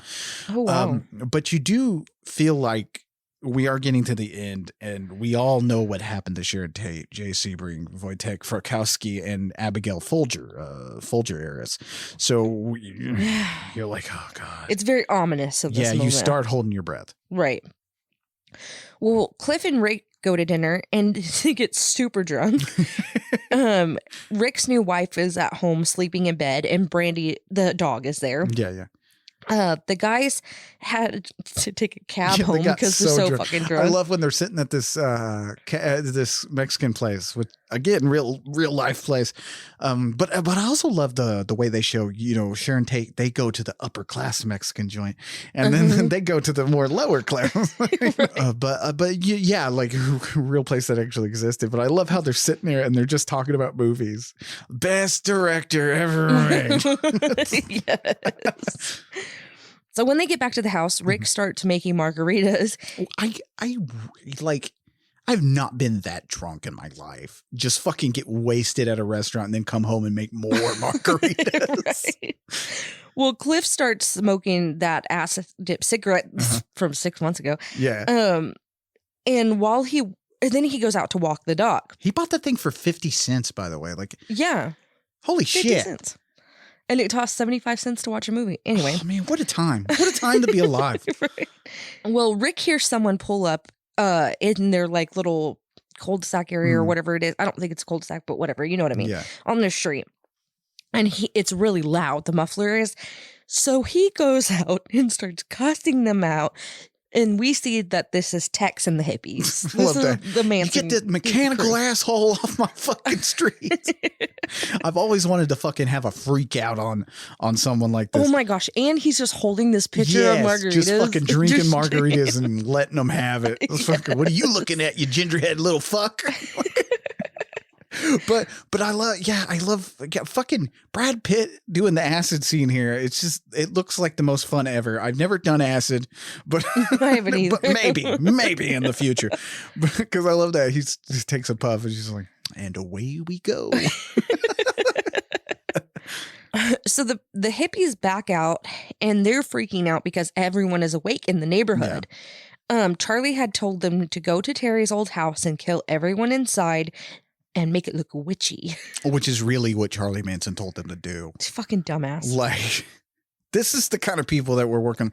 I love how he turns it all around because, like I said, every bit of media you see plays these people up like they're some kind of fucking monsters. No, they're just a bunch of fucktards who surprised people in the night and killed them. Like, anybody can fucking do that. They're not fucking Satan or they're helpers, but they play these lines up because that's a constant thing you hear. And Charlie told him to go into, all these fucking true crime podcasts. Yeah. And told him to go into the house and kill him and make it look witchy. or later Tex has that line, I'm the devil and I'm here to do the devil's business, which is something he really said. But there's a comedy beat, and I'll mention it when we get there, but there's a comedy beat that fucking turns that around and makes it the dumbest thing anyone could possibly ever say. Right. And that's what I enjoy here. I enjoy him making these people out to be what they were. They were just fucking kids, high off their ass, nowhere to go. They didn't have any guidance. All they had was hairy Charlie Manson yelling at them with a guitar. Right. And that's what they were. That's what they were. They are nothing to be celebrated. I agree. They're nothing to. I don't even fucking pity them. No. They're a bunch of spoiled ass kids. They didn't have to fucking do that. Who fucking ran away from home. Enjoyed the Charlie Manson circus. That's all they were. You didn't have to kill people. You could have had a good time. You had a choice. Yes. Somewhere in the desert, it went from, because Charlie Manson started this thing just to fuck a bunch of people. That was really the main intention. Why couldn't you do that? And then somewhere the drugs went bad or something, and it all just fucking crashed down. So they all decide that instead of going to Terry's old house, that they're going to kill Rick because they should kill the people in Hollywood that taught them how to kill.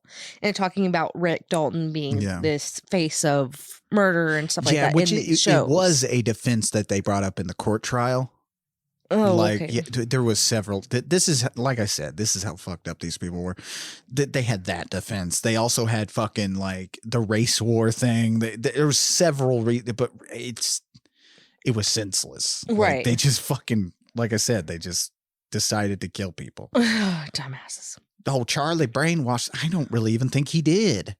I don't think so either. He's charismatic. Yes, Charlie Manson's very charismatic. He still has people convinced that he didn't do anything wrong. There are Mansonites still online that say Charlie Manson should have been released from jail and stuff. Like, no, man, that fucking crust bum should have been left there. And I'm glad he died in prison. Yes. So they're walking up to Rick's house, and one of the girls says she leaves her knife in the car, so she has to go back.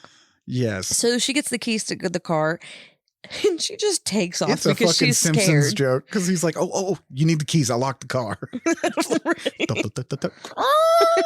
Just takes off. Fuck y'all. Oh my God. Which this is the point where you're still holding your breath. It's thinking, is he going to show the Manson murders? Is that what we're about to sit through? Because I don't know if I want to do that. Well,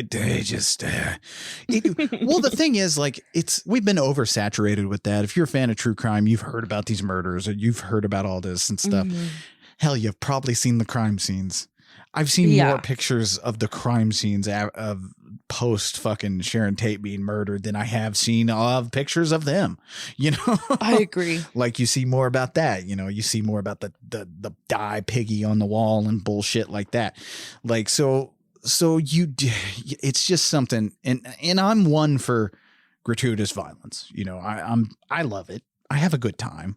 You know, I'm like Al Pacino. I enjoy the shooting and the killing, but it's just not necessarily something I really wanted to happen in this fictional movie, Right. which is largely a fictional tale. I didn't know if I wanted this true story to fucking come out of nowhere in the middle of my good time I'm having, you know? So let's get into this. Let's get into it. Yeah, because this is the point where you're like, oh, this is something different. Right. Well, let me tell it. Oh my God, this scene. So Cliff is high as hell and feeding the dog. I love when he turns on the lights. He's like, oh, bad idea. Ow. Rick is floating in the pool and jamming out to music with his headphones on, so he doesn't know anything that's going on. Listen to the Red Baron. Just that Snoopy song. Oh. More. Okay. So the hippies break in, and Cliff is questioning if they're even real because she's high as hell. One of the girls goes to get Francesca and bring her into the room. Yeah, and I love that. This is where the scene where he fucking turns that line around, because Cliff is like, well, first of all, Texan's because Cliff's like, are you real, man? It's like, I'm as real as a fucking donut. What the fuck does that mean?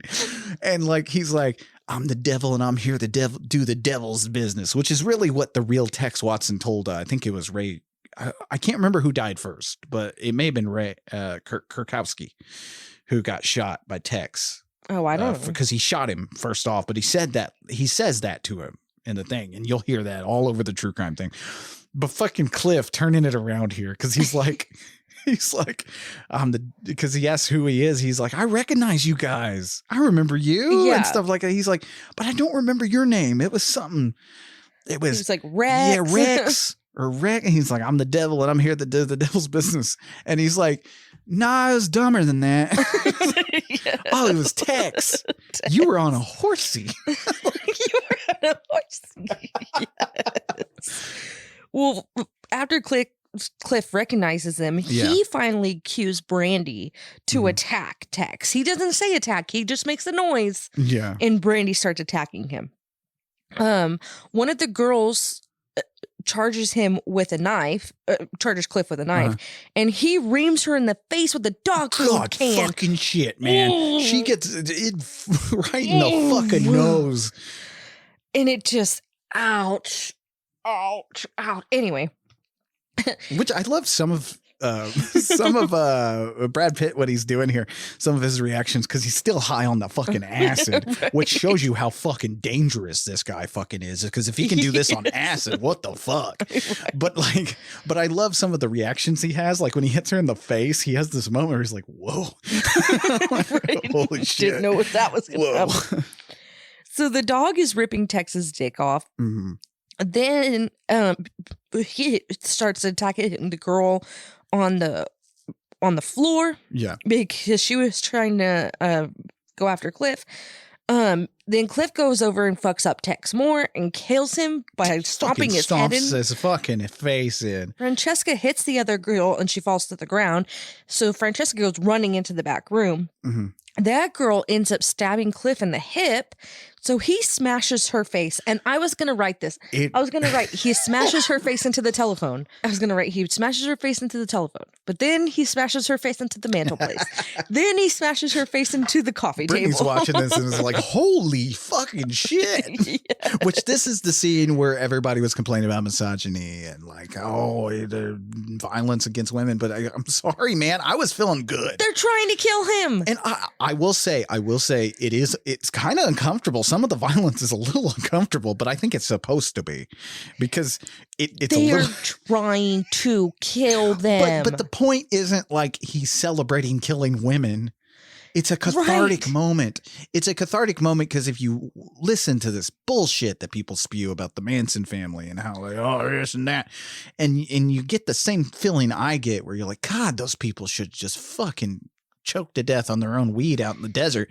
This is exactly what should have happened to them. Yes. And I know that sounds crazy, but this is the ending that Hollywood needed. Everybody needed this. It's cathartic. It's it's like Quentin Tarantino's delivering some fucking justice here for some Right. people that really what happened to them. They got to be celebrities. Right. They got to be, yes, you know, the three main women and Tex spent the rest of their lives in jail. Leslie Van Houten, I think, is still in there. I think Sharon Tate's sister is the one that keeps her in. She goes to every Court appearance. Yeah. Parole things and stuff like that. Always writes the letters. They didn't get shit. Right. They basically got prison time, but they also became celebrities. Right. You know, and I'm sorry, but like they didn't deserve that shit. No, this is what they deserve. Yes. So this is not misogyny against women. This is people killing people. And I know people are probably That are like, killing yeah, people. but you guys don't believe in the death penalty. But yes, I don't. But also this is fiction. Right. This is not real. It's called cathartism for, I can't even fucking pronounce the word because I'm so mad. But it's called cathartic for a reason. Right. It makes you feel a little better. It gives you like a little bit of a feeling like, and you're, first of all, when you're watching this, you're in a fucking, it is a thrill ride here. Yes. Yes. This last like 20 minutes of the movie is just, whew. So the girl getting attacked by the dog gets up and smashes through the window, scaring Rick. I love it because he's out there listening to Snoopy and the Red Baron and fucking This girl. Oh, shit. She ends up falling into the pool, and she has this gun that she grabbed before she smashed through the window, and she just starts shooting in the air. And Rick's like, "What the fuck?" Yeah, because Rick has been in mystery of this whole fucking thing. He's just listening to music having a good time. So he goes into the shed and he grabs the flamethrower from one of his movies. And we see that at the beginning of this movie. 14 Fists of McCluskey. And it sets it up of how he got this. You know, he kept the flamethrower afterwards, as we hear. And also you see it when Cliff is repairing the antenna. You see it in that pool house. Oh, you see it in the corner. So it's not like he just comes out of nowhere with a flamethrower. Right. Which I don't know. If I worked on a movie and they allowed me to keep a flamethrower, I probably would. Right. Did you know flamethrowers are legal? Okay. That sounds like something that should be illegal. I just feel like if you're going to protect your home, a flamethrower would be the way to go. Oh, yeah. That's more scary. Right. Well, he tortures this bitch while she's in the pool. Oh my fucking God. She's screaming this whole fucking time. Yes. And it's kind of unnerving, but it's all adrenaline based. You're on an adrenaline rush. When you think about it a little later, like I said, it is kind of some disturbing violence, which is a little bit more disturbing than what we've seen from Tarantino. Mm-hmm. I think, you know, most of the time the violence in these movies are fun and stuff like that. But this is kind of like, oh, it's visceral. It's very visceral. But he tortures that bitch. And I'm sorry, you guys, but like, again, I'm not going to say this is misogynistic because I mean, when you research those crimes and what they did to Sharon Tate, they basically almost tortured her before they fucking murdered her. So, like, the thing is, I don't give a fuck. Maybe if it was people that I actually legitimately gave a shit about, and I thought, you know, okay, well, now you're going a little overboard with these people. They didn't deserve this. Right. But nah, man, I just, you know, let it loose because it's not like Quentin Tarantino. First of all, he's raising Margot Kidder from the dead. It's not like he went and raised the three dead ones from the grave and then brought Van Houten out and murdered them all in front of the camera. It's not that. No. I don't even think it's People a commentary on violence, what we're getting here. It's just, yes. Like, it's just cathartic Vengeance. wonder. And Quentin Tarantino even took the social media, which he's not on social media very much. We'll talk about how he treats modern technology in our 2-part miniseries. But like he kind of told everybody, you know, if you've seen the movie, please do not spoil it. Please do not spoil this ending because this was a genuine surprise. Because like I said, you're holding your breath thinking we're going to see the Manson murders. I don't really want to see that. I don't want that again. This is a good movie. You'd feel like that would ruin it. But, but when this comes, you're like, whoa, the fuck? So Cliff is passed out on the floor. Francesca is hiding in the room with Brandy and the police show up. They're talking to Rick and Cliff and Francesca.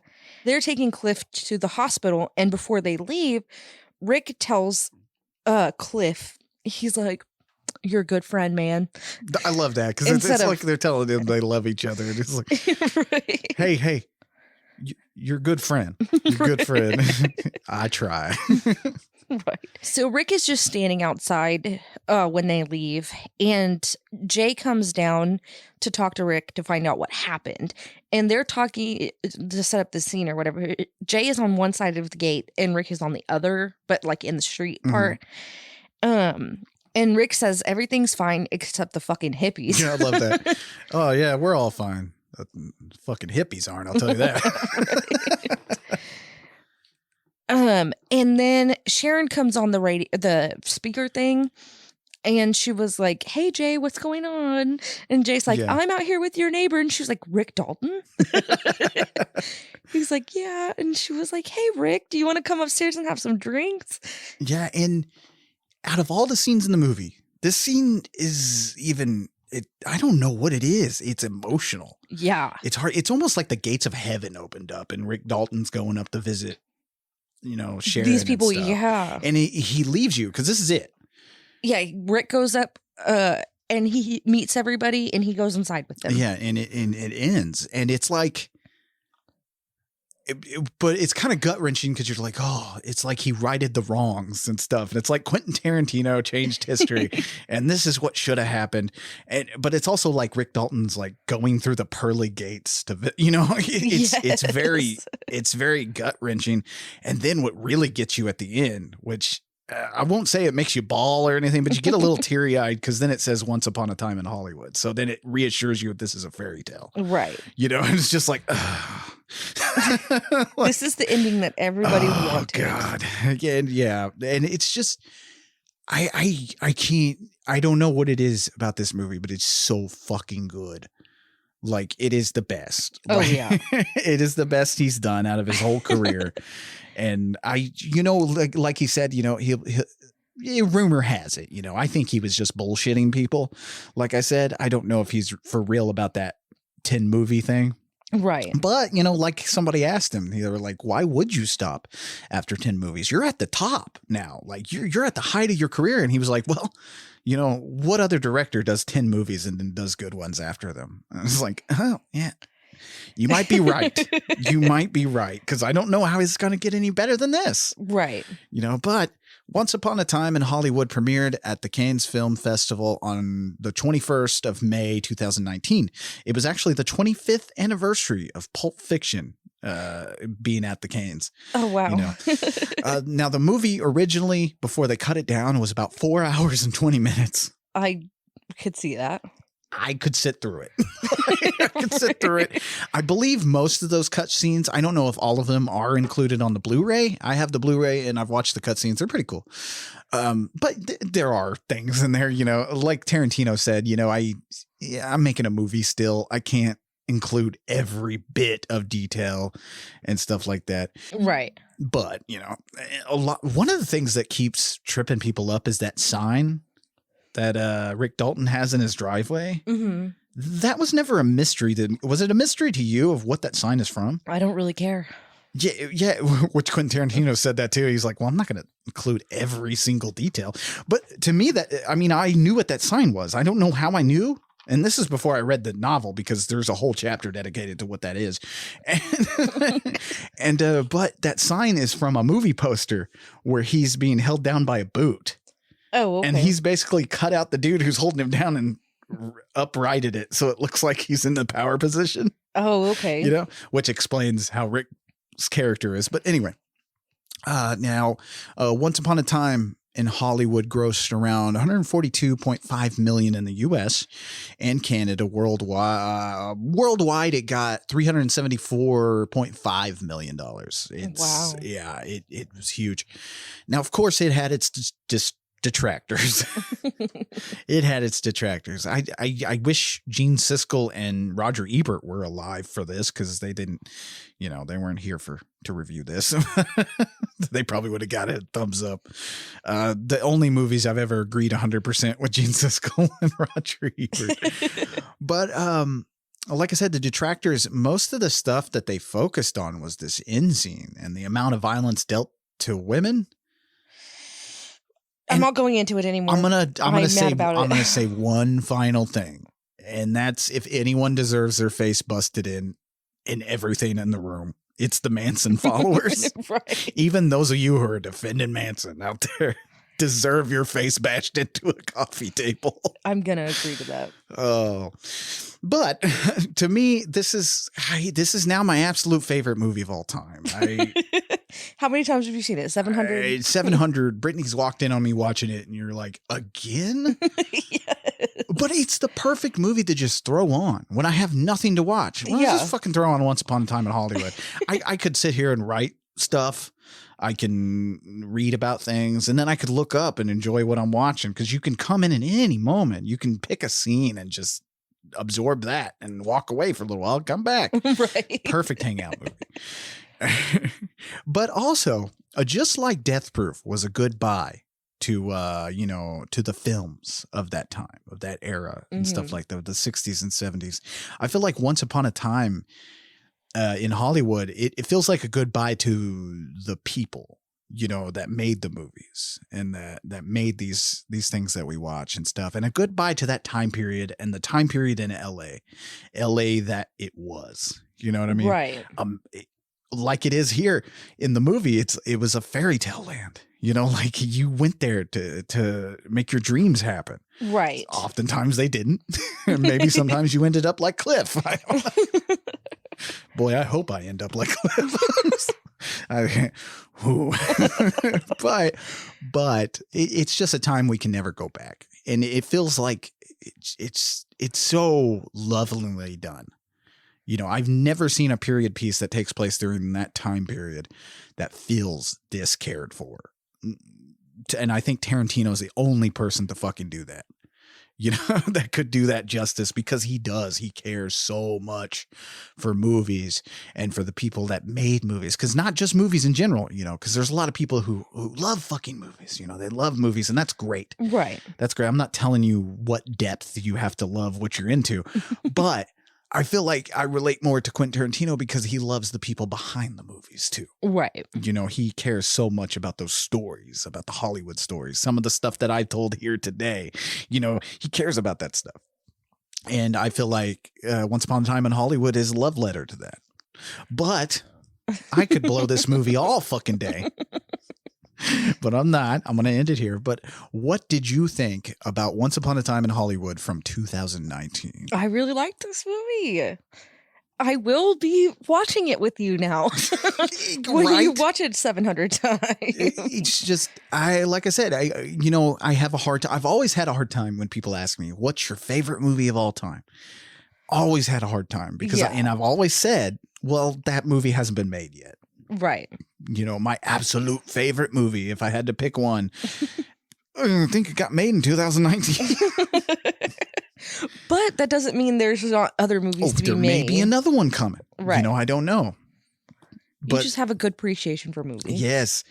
I grew up with this stuff, Yeah. Lots of people had social lives and shit like that. And I did this by choice. I mean, I'm not saying it, I was forced into watching movies and stuff. No, they were your friends. I did. Yeah. They were my friends growing up, James Stacy and fucking Bruce Lee, fucking all these guys. These were the people that I grew up watching and stuff, even though not my time, which is a weird thing, it wasn't my time to grow up watching this stuff. I grew up watching Batman, like old school Adam West Batman and stuff like that. So a lot of the stuff in this movie I know of. Right. Just because, I can thank my dad and my mom for exposing me to that. My dad with the spaghetti westerns, really. Like Sergio Leone is one of my favorite directors because of my dad, and watching all the Clint Eastwood westerns with him. I have seen your dad watch spaghetti westerns before. Yeah, he watches them a lot. It's one of his favorite genres.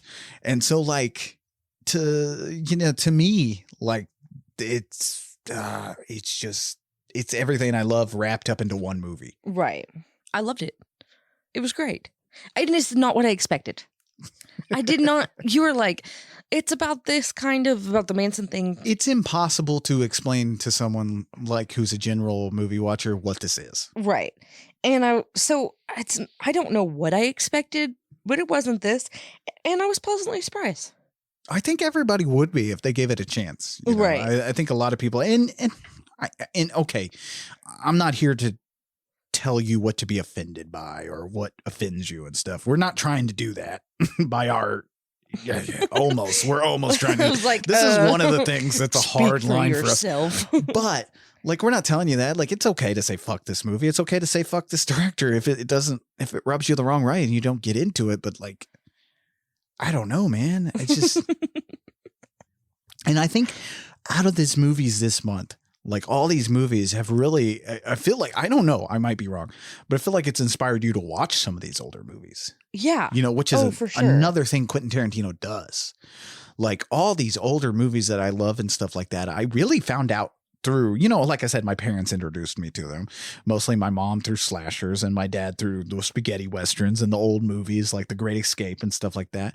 But Tarantino himself in his movies and stuff, you learn about what he's talking about here or what influenced him. And then he'll talk about movies and interviews and stuff like that. And you're like, oh, let me go check that out. You know, maybe I'll check that. Oh, I like that. Okay. Like he is a living video store. Every time he talks about movies and stuff like that, there's something new I find. Right. And I'm like, well, let me go check that out. Maybe I'll enjoy that. And I always do. Of course. Which I cannot wait. He has talked about starting a podcast with his collaborator, Lawrence Bender, you know, the producer. Mm-hmm. He's talking about starting a podcast where I forget the name of it, but they're basically going to be a video store. They're going to be talking about old movies and stuff. It's just going to be a podcast talking about nothing but movies, and they'll have guests on, and they're making it somehow. They're going to format it like it's an old video store. Oh, damn. Yeah, so I'm very excited about that. But that's Once Upon a Time in Hollywood from 2019. I am sad to leave this movie. I don't know if you guys noticed, but I enjoyed talking about it. I enjoyed talking about it with you. Like, I feel like you finally understand what's going on here. Oh, yeah. Why I love this thing so much.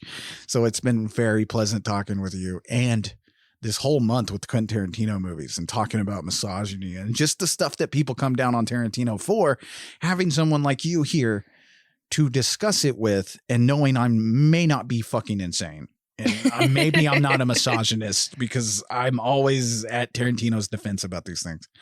I don't see it. I don't see it. And I don't understand it either. But, you know, like I said, we can't tell who's offended by what. So, but, you know, Tarantino Christmas is now over, sadly. That was a blast this month, but it's not ending.